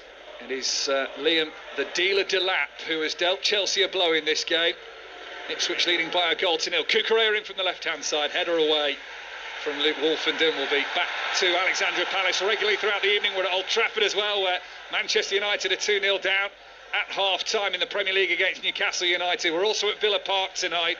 That too was a 7:45 kick-off, but a lot of added time at the end of the first half for an injury and a couple of VAR checks. So it's there 1-1 with Brighton or Aston Villa. Oh, poor pass back from Disasi, and suddenly Ipswich can look forward with Delap, who's got Broadhead going with him. Delap may go alone, stalls it, edge of the penalty area, laid back for Hutchinson!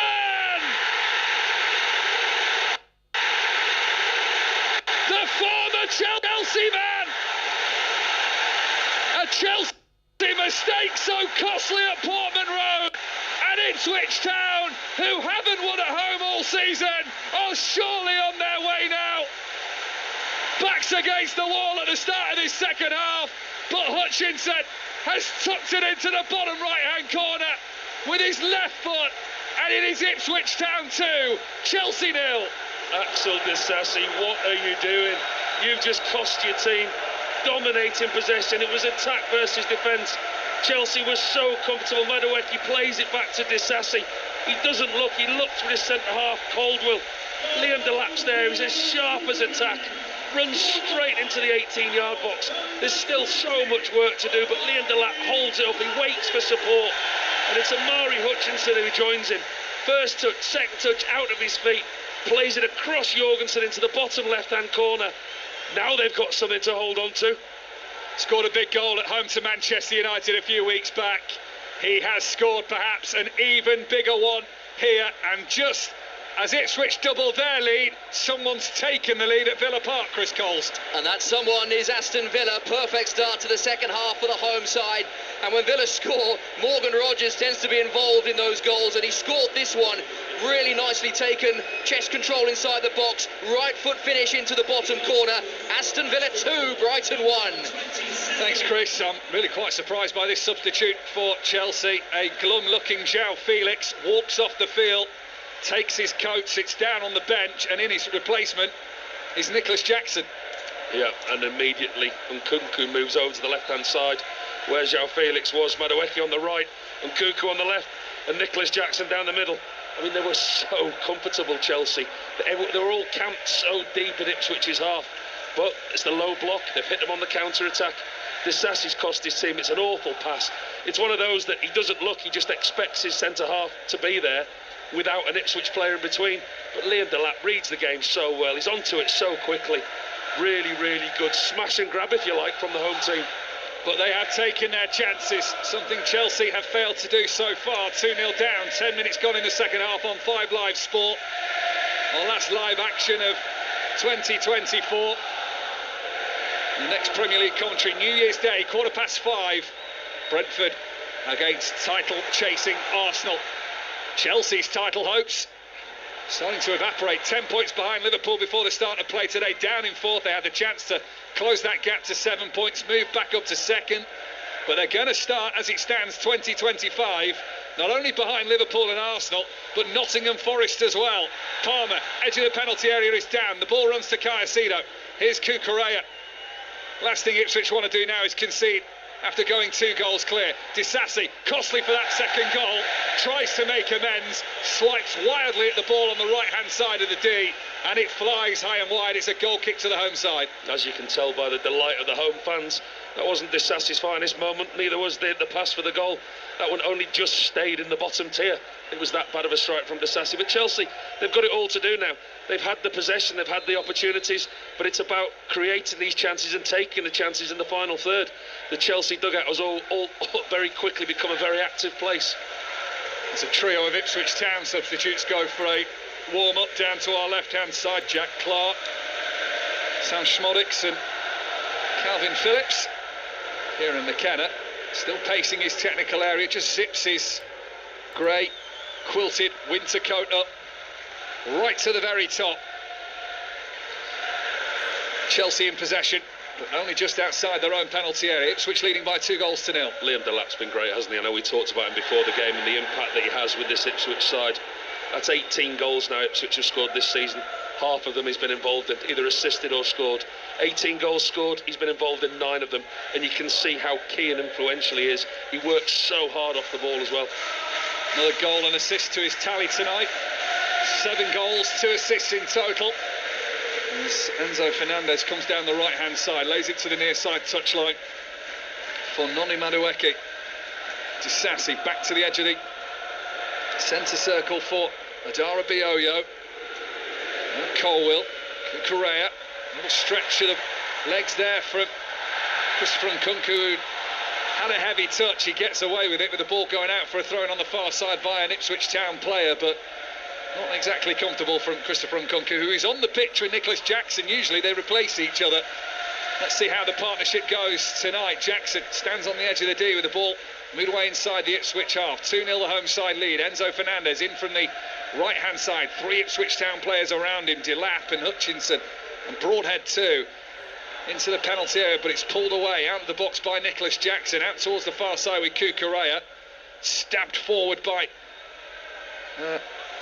Chelsea's Levi Colwill to Caicedo. Too many players gathered on the edge of the penalty area, and Ipswich can try and charge up the field again.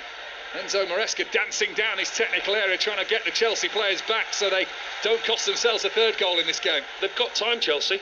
I mean, they've got over 30 minutes in this game. And believe me, when you're a fragile team at the bottom of the league like Ipswich are, I've been there, I've been in teams like that. You take a lead like this, but 1 goal changes things very, very quickly. You all of a sudden remember how susceptible you are, how defensively weak you are at times. 1 goal for Chelsea changes the complex of this game very, very quickly. Most certainly does. And Palmer tries his best to set one up from the left corner of the penalty area. The ball hits Ipswich's 2nd goal scorer, Amari Hutchinson, flies up into the jet black night sky above Portman Road tonight, a ground that hasn't tasted a Premier League victory since April 2002. Yes, 20 years and more outside the Premier League. Those fans have waited a long time for a moment like this, but the Tractor Boys are motoring on and have their 2-goal cushion. Here's Disasi wearing number 2 for Chelsea with those cream shirts, playing from left to right in the second half. Short passing, left to right, right to left, stretching the play, trying to pull Ipswich out of positions, but they are set solidly so far. Kieran McKenna's side. Here's a ball to the left corner of the penalty area. Nkunku tries to slide it forward. Cleared away by Sam Morsey up towards the halfway line. No blue shirts to chase it down. Chelsea will come again. It's going to be a very, very long 30 minutes plus stoppage time for Ipswich if they sit this deep. Chelsea, they must have had 90% possession, maybe more since Ipswich got the 2nd goal. They're just absolutely camped in the final third. Delap stayed down, his legs were scissored out by a Chelsea player. Now the cross comes in by Madueke. Header from inside the Ipswich Town penalty area away to our right-hand side. Clears the box for now. Palmer brings it down over his shoulder. Ball bounces once or twice, and then Moses Caicedo, who is facing in the right direction that Chelsea need to go in, but needs the option to go forward, and then Madueke hadn't continued his run for Enzo Fernandez. Leif Davis can pick it off for Ipswich, and cleared long. It misses Liam Delap. It'll run on through for Moses Caicedo to collect. Jorgensen was an option. Let's go back to Ali Pally, latest on the World Darts Championship from James Gregg. A bit of a fight back here, Mike, from Sweden's Jeff de Graaf, the world number 8-1, pushing the 3-time champion of the world hard here. Incredible darts from a man who's never been this far before at Ali Pally. Michael van Gerwen stormed off the stage as he made it 2 sets apiece. Maybe, just maybe, we'll get an upset tonight. A big one it'd be too. Luke Littler warming up backstage at the moment, and he'd love to see Van Gerwen get knocked out here. He most certainly would. There's been some big shocks in the World Darts Championship this season. More seats fell after the first couple of rounds than in any other previous year. Here Chelsea played a ball from the left-hand side. It's resulted in a corner on the near side right. 1-2 played. Palmer swings it in. Oh, Walton had come off his line and quickly had to readjust. He was backtracking and eventually stops his feet on the goal line. His arms held out. He's caught it, and Ipswich can just relieve themselves for a minute. Only just. Made a real mess of that, the goalkeeper. It's a wonderful ball in again by Cole Palmer. Goalkeeper misjudges the flight, gets it all wrong. Backpedaling, mishandles it, grabs it at the 2nd attempt. Disasi coming in from behind. Goalkeepers under the spotlight tonight, both changed by the manager ahead of kick-off. So Sanchez out for Chelsea, Muric out for Ipswich, who are coming forward with Delap to give Jorgensen, the Chelsea goalkeeper, something to think about. But that shot was his poorest of the night, nowhere near the goal. High and wide from the right of the D. Chelsea goal kick. What have you made of the 2 shot stoppers in this game, Paul Robinson? I think Christian Walton has had the better of the two games. Obviously, Jorgensen gave away the penalty. Can't really fault him for Hutchinson's second.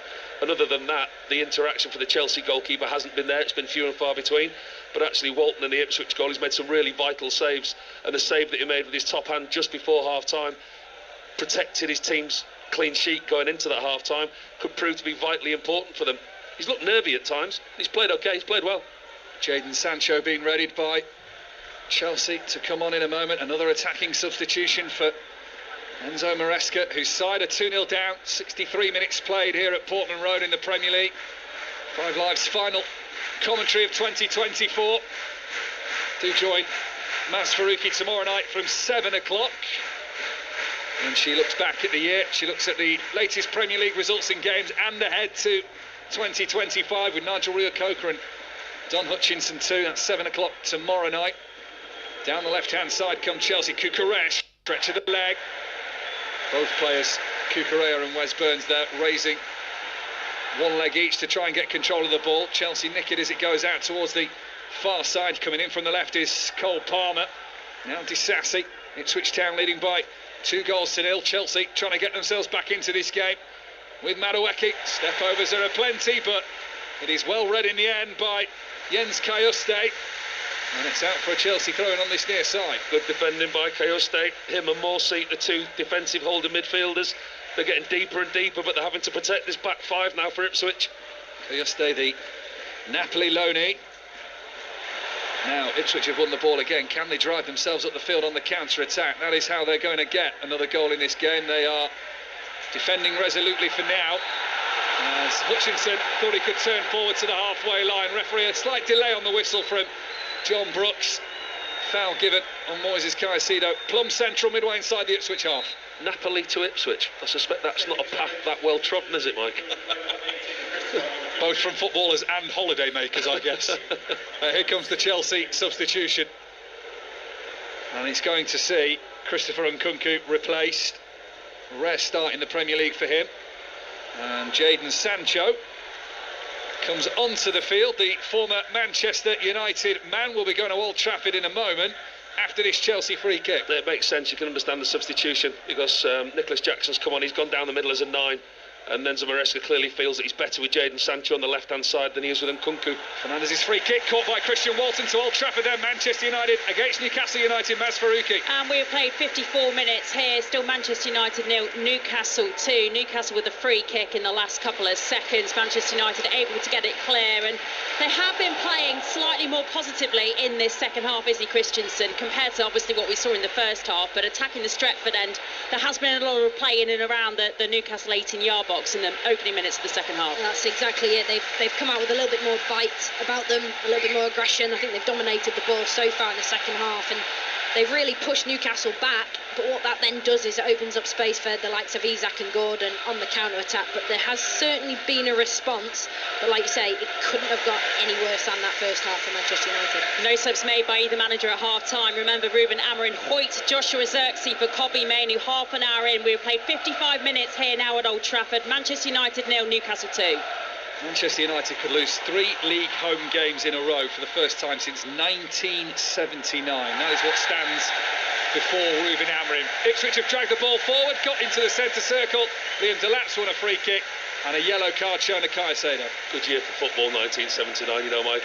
Really important year for English football. Is it? Yeah. Yeah. Are you going to elaborate? I know exactly what's coming. Yeah, I was born. Delap does really well again there in the centre circle. That's what he's going to be charged with now for the rest of the game. Holding the ball up, keeping possession for his team, winning free kicks, running the channels, working extremely hard like he does. Draws the foul at a Caicedo there, and now Ipswich have got an opportunity to put the ball forward long into the box. Momentary respite, and our necks actually get to turn to the left-hand side for a rare moment. Leif Davis with the ball across the penalty area from the long free kick. It will fall for Broadhead, who tries to slam the ball down into the ground, get it bouncing and sneak into the bottom left-hand corner.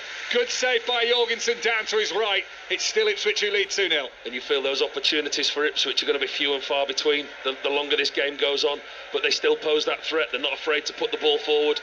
Ball comes to Broadhead, doesn't quite get hold of his shot. Hits it into the ground, decent save by Jorgensen, but again it shows that Ipswich have got the threat on the counter-attack.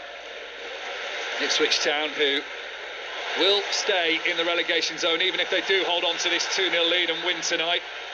Previous two occasions they've been in the Premier League drop zone at the turn of the year. They have been relegated, 1994-95 and 2001-2002. Chelsea progress for the turn of the year from their last 2 years. 9th in 2023, they were 10th on New Year's Day in 2024. So steady progress. They're going to be in the top 4, just not as high up in that top 4 as they perhaps thought they might be after tonight's game. Liverpool lead the way. Chelsea 10 points behind the Premier League leaders heading into 2025. I think there's got to be a lot of credit given to Enzo Maresco to get them in that top 4 in that title race conversation. But when you've had a taste of it, when you you can push the league leaders, the fans will want to see more. Listen, it's the old adage, isn't it? With success comes expectation. So you have that little bit of success early on in the season, people start talking about a title race, and you're expected to win games, and you're expected the success quicker than maybe you thought it would be.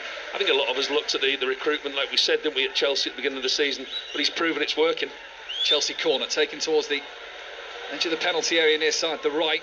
Enzo Fernandez just spins back infield, uses Caicedo, whose pass is picked off, and now Liam Delap will once again drag Ipswich up and over the halfway line, steps across Mark Cucurella. He's done brilliantly there, the number 19 of Ipswich Town, then tries to float one across to Amari Hutchinson, who was waiting on this near side, but the lofted ball was easily read by the Chelsea defence and headed back to Jorgensen. He's clever there, Liam Delap. He runs right across the front of Mark Cucurella, knowing that he can't touch him. The slightest touch, he'd have won his team a free kick. Smart player. Could be an important player for England, according to Enzo Maresco, the Chelsea manager who had him at Manchester City in the academy. Chelsea try and squeeze it through on the edge of the penalty area. Players collide. Now Palmer, he slipped as he went to take the shot and then stalled himself. Still going, Palmer. Hits the back of Greaves. It's fallen to Enzo Fernandez. Now Madueke tries the first time shot. Appeals of handball. VAR, of course, can check that as play continues.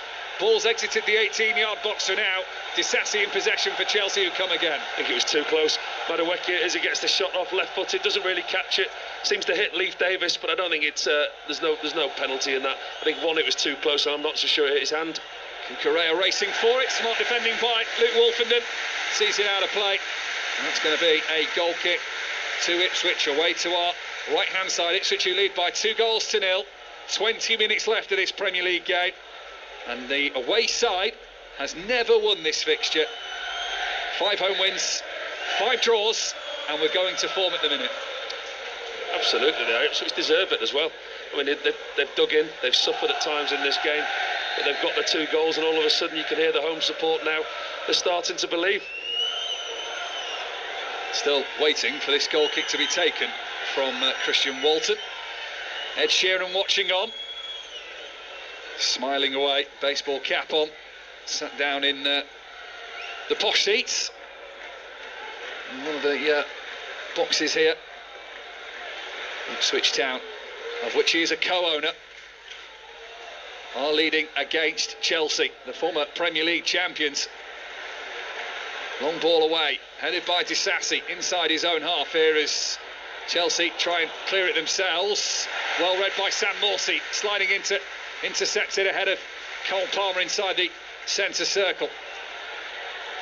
Broadhead moves out towards the left-hand side, showed too much of the ball to Noni Madueke, who brings it away, and now Caicedo runs up to the halfway line, out towards the left-hand side. Here is Colwell. 5 Live Sport live from Portman Road this evening in the Premier League, with Ipswich Town leading by 2-0. Hutchinson, he can get the turn, looks towards the halfway line, but eventually checks back, thinks better of it. Now Ipswich are turning on the style. A little back heel there has worked from Caiuste. Although in the aftermath, the bobbling and bouncing ball didn't do him any favours. Can't find Liam Delap. Chelsea in possession. It's the best I've seen Ipswich this season. Not necessarily the best that they've played this season, but the best that I've seen them. I think there was signs of this type of performance coming in the away game at Arsenal, where they narrowly lost. They've been really impressive tonight. Caiuste slides in. It's flown up and behind for a corner kick to Chelsea. We'll let this happen, and then we'll go to Villa Park for the latest. Villa leading 2-1, having been a goal down early on to Brighton. The last we heard with Chris Coles. Manchester United still trailing against Newcastle United at Old Trafford by 2-0. More Chelsea changes are on the way. Focus though down to our right-hand side for this Chelsea corner. Far side, the left. Expect a right-footed in-swinging delivery. Right again on the goal line it goes. Behind by Wolfenden. Another Chelsea corner. Paul Robinson. Good delivery again. It's clearly a ploy that Chelsea have. From this right-hand side, Cole Palmer in-swingers with his left foot. They try and just drop that ball like a dead weight at the near post. And again, it was a dangerous delivery by Fernandes. Pedro Neto, the man being readied by Enzo Maresca. Another Enzo Fernandez corner, far side, the left. In-swinging delivery, headed away by Jacob Greaves. It'll come to Jadon Sancho, who pushes it back out to the corner taker. Fernandes, his cross it, doesn't beat the first man, and away by Wes Burns, and away we go to Villa Park. Chris Coles. Villa still leading Brighton 2-1, 25 minutes to play. Villa in control of the scoreboard. They're in control of the game by and large, but want that third goal. Brighton have introduced Ruter, Mitoma and Minter in their search for an equaliser. Villa 2, Brighton 1. Colwill has stayed down inside the Ipswich penalty area in the aftermath of all that. Two quick successive corners. Chelsea coming forward here down the left-hand side, the far side. Cucurella ahead of Fernandes, who tried to push the ball on through but couldn't. Ipswich have broke away. We will break away to go to Old Trafford, or in fact hold that thought, because here comes Liam Delap down the right-hand side. He's got a lot of work to do. Enters the penalty area, still Delap, and it's pushed over from Jorgensen. The angle was tight, it didn't favour the striker, but another shot on target, and he screams to the fans behind the goal in the Sir Bobby Robson stand to our left-hand side. He wants more, because Ipswich are 17 minutes away from a famous Premier League victory. He's a good player, he is. You can see why he's linked with all these top clubs. He makes something out of nothing there. 3 Chelsea defenders around him. You think he's going to go for a little bit of game management, go into the corner. He's got other thoughts. He drives into the box, smashes a shot on target for the tightest of angles. Goalkeeper has to make the save, wins his team a corner. Corner near side then, the left for Ipswich Town. This could be a seismic moment in the game. Nathan Broadhead has the responsibility to deliver the perfect corner. Away down to our left-hand side, expected in-swinging, right-footed delivery from the man who only a few seasons ago was on loan at Wigan Athletic. Broadhead's delivery into the near post. Whose head was that off last? John Brooks says we're heading for another Ipswich corner. Just misses it, Darragh O'Shea. Centre half makes a fantastic run across the near post. It's a lovely delivery by Broadhead. Darragh O'Shea ends up in the hoardings, the advertising hoardings, head in his hands. He knows how close he is. He just runs across the front of that, the near post. Malo Gusto also being readied by Chelsea. Double change on the weight for Ipswich, with Sammy Smodics and Calvin Phillips stripped off and their blue shirts on, ready to head onto the pitch for Ipswich. First though, this corner from Broadhead, in again at the near post. It comes off to Disasi again, and we're heading for a third successive Ipswich Town corner. All this while the clock's ticking down for Ipswich. He's not in a rush, isn't Nathan Broadhead, to take the corner. Walks slowly over to one of those white cones with the ball sat on top of it. Makes his way back to the corner quadrant. Another delivery coming in to a packed 6-yard box. April 2002, remember that.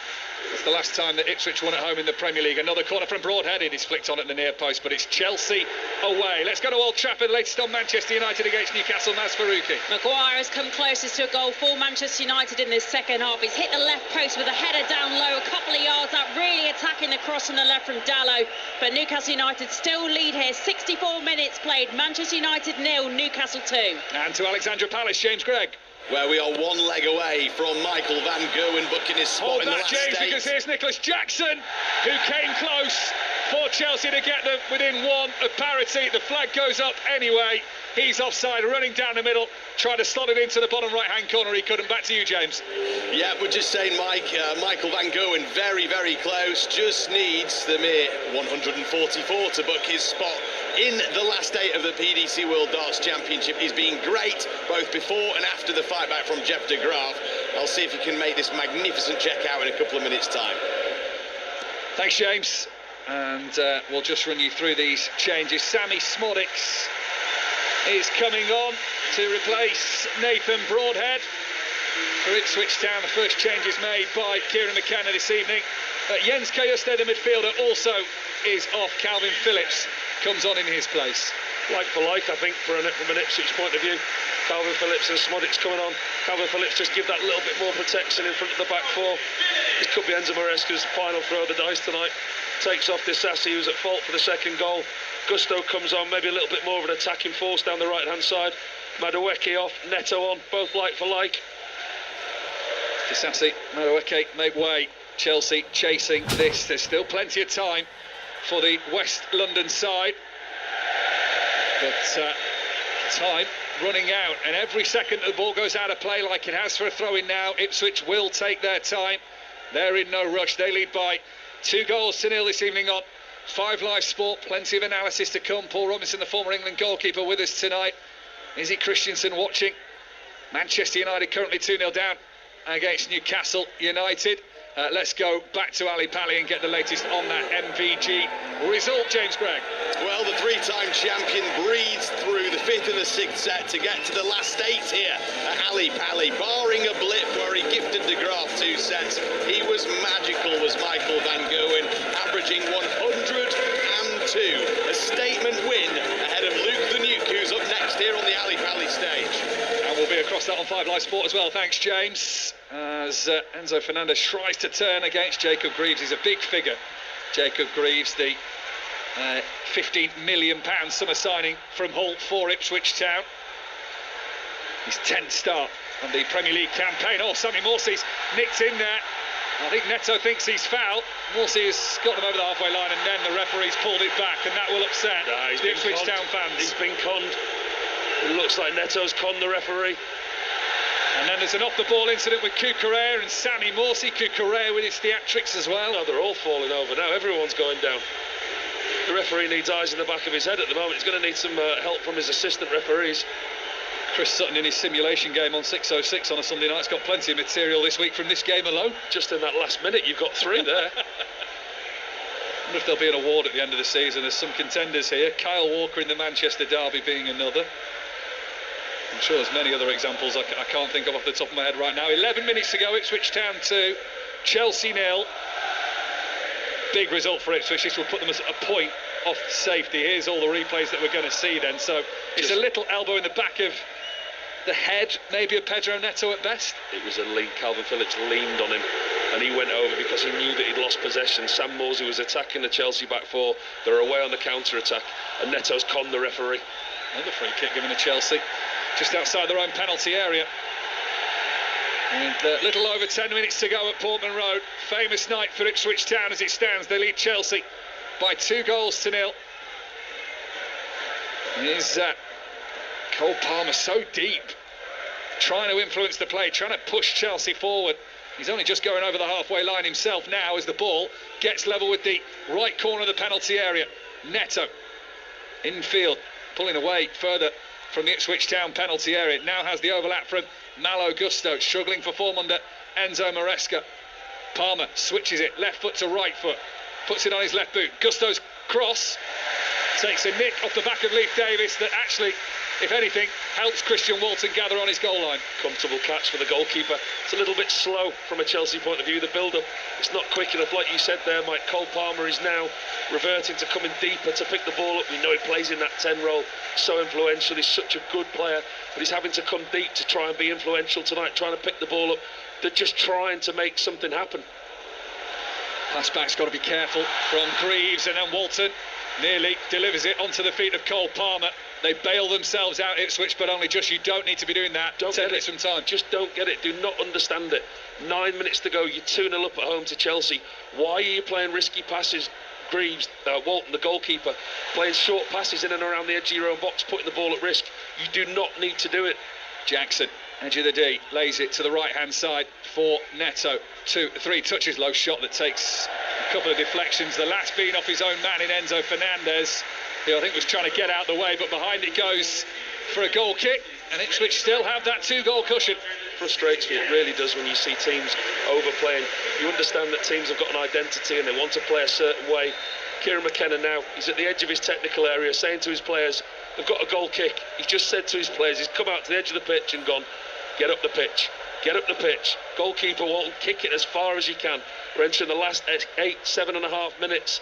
Now the goalkeeper's put the ball down the edge of his 6-yard line and kicked it half the length of the pitch like he should have done 2 minutes ago. Nearly sent it out of play, but Ipswich have the possession, and Greaves has just cushioned that with a bit of power out towards the far side, asking Hutchinson to chase. As it is, it goes out for a Chelsea throw-in right in front of that tiny first tier of the stand that runs the full length of the pitch on the far side of the ground. 6 or 7 rows back at a shallow angle, and then a larger second tier above it. The grey corrugated metal roof with the moss growing on top. Lots of tradition in this stadium, and a big famous win for Ipswich on the cards as it stands. Malo Gusto and Liam Delap having a little off-the-ball pushing match, shoulder to shoulder. As Gusto clears off the base of Delap's boot, so it's gone for a Chelsea goal kick back to Old Trafford. Manchester United finding a route back into this game, Maz Faruqi. Well, they're running out of time. 90 minutes plus stoppage time to play. Newcastle United still with the 2-goal lead. Some more subs to bring you up to speed with Garnacho and Yorov coming from Martinez and Casemiro. Livramento's replaced Trippier as well. That was maybe a bit of caution by Eddie Howe. He did go down clutching the back of his left thigh. Manchester United are better in this second half, Izzy, but apart from that chance, that header that hit the left post from Harry Maguire, they haven't really created anything too clear-cut. That's right, yeah, that diving header from Maguire was excellent, really. It was quite unfortunate they didn't nestle into the back of the net, but there's just been a spell of possession for Newcastle where it's been like men against boys, or attack v defence, if you like, in a training session drill. They've been so dominant on the ball.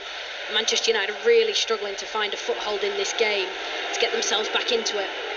Yeah, and they are running out of time, so we've got 72 minutes on the clock here. Still Manchester United 0, Newcastle 2. We'll be there if anything happens.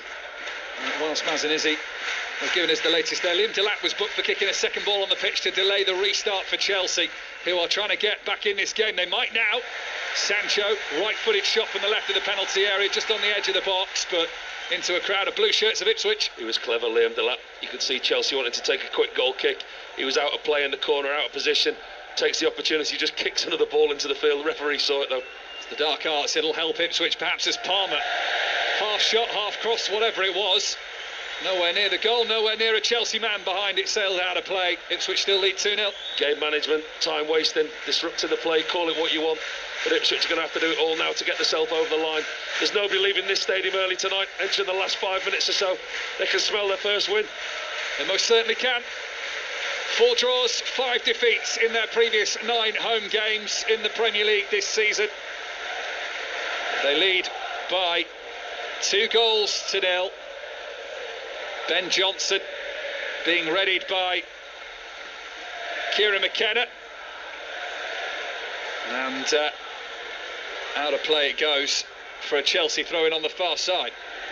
Yeah, be changing it up now, a little bit more defensive structure. Be interesting to see who he brings off the pitch. Actually, now it will be a case of Ipswich sitting deeper as the game goes. They'll be looking to defend that back 5, 3 or 4 holding midfielders in front. Calvin Phillips anchoring that. Jackson takes it on the chest control and then tries to spin and turn on the volley at the same time. Just sends the ball flying over the bar. 4.5 minutes left of normal time for Ipswich Town to hold on. They're 2-0 up against Chelsea at home in the Premier League. And Ben Johnson is going to come on and replace Wes Burns to a standing ovation. Yeah, more of a natural defender, if you like. Wes Burns is putting a real shift on that right-hand side.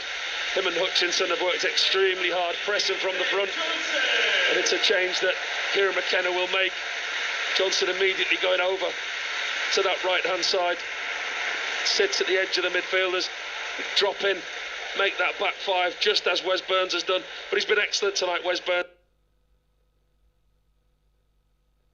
Really, really hard, both offensively and defensively for his team. And he's taken a round of applause as he makes his way in the back of the goal to our right. Caicedo hooks it forward on the volley. Palmer, first time hit from the halfway line, trying to spin the ball out towards the near side left, and he can't find his intended target of Pedro Neto. Colwell's down on the far side. Now Malo Gusto's trying to wrestle it off Leif Davis, who'd held onto the ball in the stoppage of the play. A little fight's broken out down here by the Chelsea dugout. A melee of blue and white shirts. Chelsea and Ipswich players coming together. That all comes from Leif Davis holding onto the ball. Malo Gusto wanted it quickly to get the play restarted. No play would have restarted because Colwell's still down on the far side. But unpleasant scenes here at Pullman Road. Oh, it's pathetic. I don't know what Gusto's doing. It's Gusto's own player, Caldwell, who's down on the far side. Gusto's trying to wrestle the ball off Leif Davis, who he'd already put to the floor. Leif Davis was within his right. He just wanted to get back in position, held the ball, but then as soon as Gusto tried to get it off him, became two toddlers in the ground arguing over a football, when Caldwell was over the far side, Gusto's teammate, requiring treatment, and the referee books them both for petulance. Well, what it means is that clock continues to run down for Ipswich. We're still going to get plenty of added time here. It was a little push from Gusto in the back of Leif Davis that started that, and then all sorts. It was rubbish, wasn't it? It was a really poor attempt, wasn't it? Pair of them trying to wrestle the ball off each other. Colwill has received a little bit of treatment. That's what the actual stoppage is for in all of that. Referee has booked a Chelsea player within that. Colwill's gone into the book. I think there might be a couple more yellow cards being shown here. Colwill being sarcastically jeered by the Ipswich fans on that far side as he walks off. Well, he's gone down with a head injury and he's frustrated at the referee because the referee sent him off the pitch. So he's had to go off the pitch at the far side and he's still protesting, why does he have to go off the pitch? Referee's wandering back to this near side. It was a coming together, slight clash of heads. I think it was a stray finger in all honesty by the substitute Ben Johnson. Just catches him with a stray finger in his eye. It's a painful one, nothing too serious for him. Frustration more than anything from the Chelsea team now. The play's going to resume just inside the Chelsea half to the left of the centre circle. Calvin Phillips will send it long. It was a drop ball.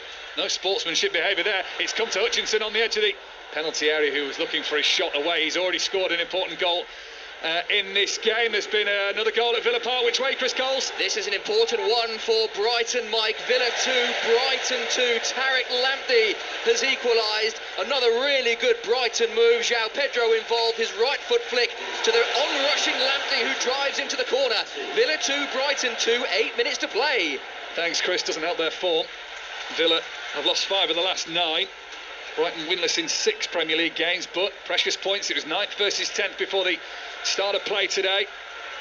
Ipswich will be going 18th in the Premier League and a point off safety as it stands here. Chelsea will remain 4th, but 10 points off league leaders Liverpool. Palmer with a bit of pace down the left-hand side, trying to get round Sam Morsey.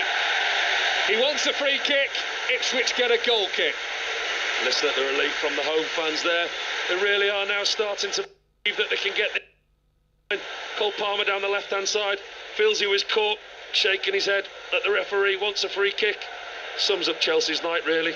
Had a lot of the possession, dominated a lot of the game, just haven't had that quality in the final third, the last pass, the last opportunity on goal. They haven't created enough, Chelsea. Christian Walton in the goal, he's made a few good saves tonight in the Ipswich goal, but actually the possession stats heavily in Chelsea's favour, but actually clear opportunities, not that many. All eyes at Portman Road, down on the 4th official, who shows us 5 minutes of added time. 5 minutes for Chelsea to try and rescue something, or Ipswich to hold on. As Delap gets round the back of Levi Colwill, but runs out of time. Ball goes over the byline, away to our left-hand side, just outside the box. So it's going to be a goal kick taken quickly by Chelsea, trailing as they are by 2-0. They usually enjoy year-ends, Chelsea. Haven't lost on the final Premier League fixture of the calendar year since 2011. They haven't lost away from home as their final Premier League game of the calendar year since 2002, when they lost at Leeds. As for Ipswich, they won't care too much about records like that being broken. They want their home record to start improving, and they're on course for their first home win of the season. Were you in that Leeds side? What year was that? 2002. Yeah, it will have been, yeah. Yeah, it will have been. This shows what a massive performance this is by this Ipswich side, though. I mean, this Chelsea team, they've only lost at Anfield and the Emirates in their last 18 away games.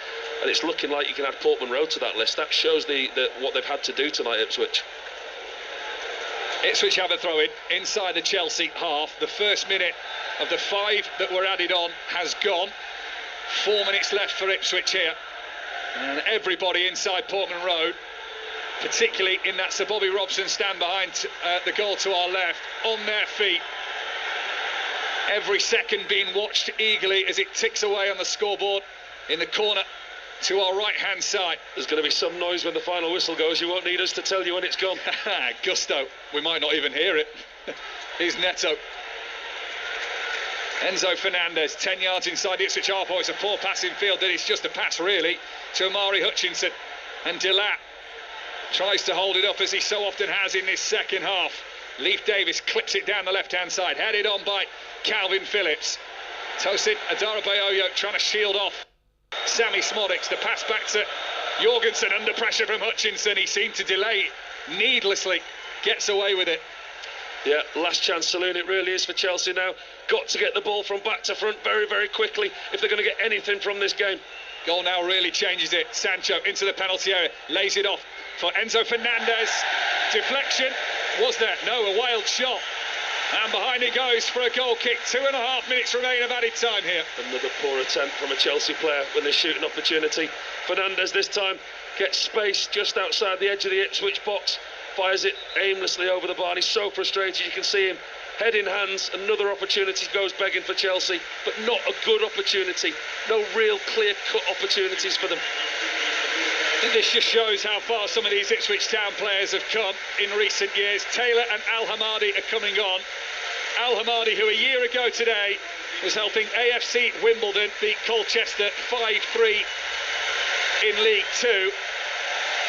And Jack Taylor, the Irishman, Ipswich's most used substitute this year, 2 years ago was playing for Chelsea's under-21s and being replaced. They're two goal scorers to a huge standing ovation on all sides of this famous ground, and they're bouncing away in the stand away to our far side in the northwest corner from where we're sat. Amari Hutchinson got the second, Liam Delat got the first. They've both been given their moment with all these fans. Yeah, nice touch by the manager, Kieran McKenna. Both go off to an absolutely huge standing ovation. And this place is bouncing. I've never seen this for a long, long time. Over to our left-hand side, both sets of Ipswich fans in the main stand, the fans that stand behind the goal. The whole place is bouncing, as there's another coming together in the middle of the pitch. It's Enzo Fernandez this time. Enzo Fernandez is causing real problems in there, real petulance, frustration from the Chelsea side. But he needs to get on with the game. I mean, what are we? We're 4 minutes into 5 added. I don't know what he thinks he's going to get from doing this. But Enzo Fernandez is the one at the heart causing all the problems. Sam Morse's in the middle of it. Calvin Phillips is trying to pull people away. The referee's got a real job on his hands here to sort this one out. It just shows that Chelsea's Christmas has just unfolded in front of them. Discarded like a piece of wrapping paper, the way they've been dealt with over Christmas. Losing to Fulham, and now here at Ipswich, the clock runs down. We're deep into the 5th minute of added time, which is what we were shown. There might be a little bit more than that once we hit the 95-minute mark. Enzo Fernandez has gone in the book as a result. Done well, the referee. Actually, he took a step back from that melee, because that was a coming together. Another 5-8 players in the middle of the pitch, and it was Enzo Fernandez and Sam Ball's at the centre of it. Referee picked him out. Sammy Smodics looks goal bound, shouldered off the ball by Pedro Neto, and it was all fair according to referee John Brooks. Sancho has got the better of his man on the far side, tries to nudge the ball forward for Nicholas Jackson. Well defended by Luke Wolfenden, who steps across, pushed out of play further by Ben Johnson. Chelsea throw it midway inside the Ipswich half on the far side. We're well past the 5 minutes that were shown. The whistle's coming from the Ipswich Town fans who've waited a long, long time for a night like this in the Premier League here at Portman Road. Neto down the right-hand side, trying to give Chelsea a little bit of credit in this game. Enzo Fernandez, central, Caicedo. Fernandez again to his right-hand side, swings a delivery in, high towards the rear of the penalty area. It just needs to be away from Ipswich. It is from Jack Taylor. Rolls out for a throw-in on the far side. Chelsea inside the centre circle with Caicedo. Big night in the east of England. Headed up by Tosin Adarabayoyo, who's gone forward as a centre-back to try and influence the play in any which way he can. Hooked away by Taylor. Watches one bounce, 2 bounces from Ali Al Hamadi onto the halfway line. Still we play on. We're 90 seconds past the 5 minutes of added time that have been shown, but no more. Ipswich Town win at home in the Premier League for the first time this season. They win at home in the Premier League for the first time since April 2002. It has been a 22-year wait that ends on one of the final nights of 2024. A Liam Delap penalty and an Amari Hutchinson tidy finish into the bottom corner have sealed a second defeat over the Christmas period for Chelsea, who watch their title hopes fade. 10 points behind the league leaders tonight as a result. But the story is Ipswich Town. This promoted side are holding their own at the halfway mark. A point from safety as it stands after 19 Premier League games. They have waited a long, long time for this. But finally, they can say they've got that home win. It has finished here at Portman Road. Ipswich Town 2, Chelsea 0. A famous, famous night at Portman Road. And everybody who was here to see it from an Ipswich Town point of view has stayed right to the end, and they're still here. The noise inside this stadium is outstanding. The team were outstanding. To a man, they pressed hard, they worked hard. Amari Hutchinson, Wes Brown, Wes Burns, Liam Delap was absolutely excellent. Led the line, set the tone for his team, and the rest of his teammates followed him. The Chelsea players are still moaning on the pitch. Enzo Fernandez is at the heart of it again. There's still petulance. There's a melee going on in the middle of the pitch. Take all that away. Tonight belongs to Ipswich Town. What an incredible result for this football club. The only blue seats inside Portman Road are on the top tier of the stand on the far side, from the halfway line all the way down to the corner away to our right hand side. That's where the Chelsea fans were sat. Elsewhere inside Portman Road, there are fans applauding their team, some with large flags, blue and white and black flags being waved. Away in the corner to our left-hand side, nobody has left if you're of an Ipswich Town persuasion, because, Kelly, the goals of Liam Delap and Amari Hutchinson, the former Chelsea player, have given them a crucial win in their bid for safety, but a memorable night on their return season in the Premier League. They have won here by 2-0. It's Mike Miney and Paul Robinson at Portman Road watching that moment for Ipswich when they do get that first home victory of the season. And look, Paul, as you would expect against a side like Chelsea, who move into fourth place in the table, you get the difficult moments in that game, but it wasn't just about what Ipswich were able to create, it was about the resilience that they showed. They had to suffer at times in that game, Kelly, they really did, but they dug in. They were a back four in possession, a back five out of possession, and you could see the work rate and the togetherness, and they were as a unit going backwards and forwards. They moved up the pitch, they were compact, they were difficult to break down. Chelsea found it very, very hard to make any gaps, to pull the Ipswich defence out of position. Listen, if they play like that, they'll be okay, but they haven't played like that often enough, especially not here at home, having drawn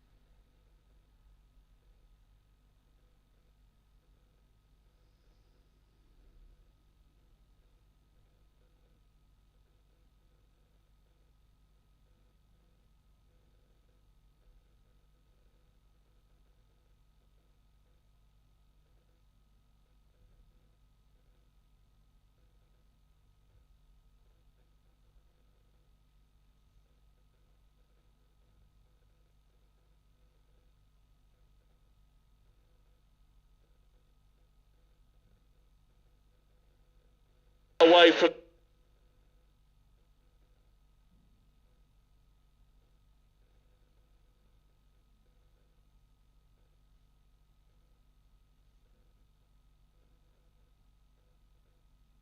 towards the near side, and Livramento is checked by Garnacho. Garnacho into Bruno Guimaraes.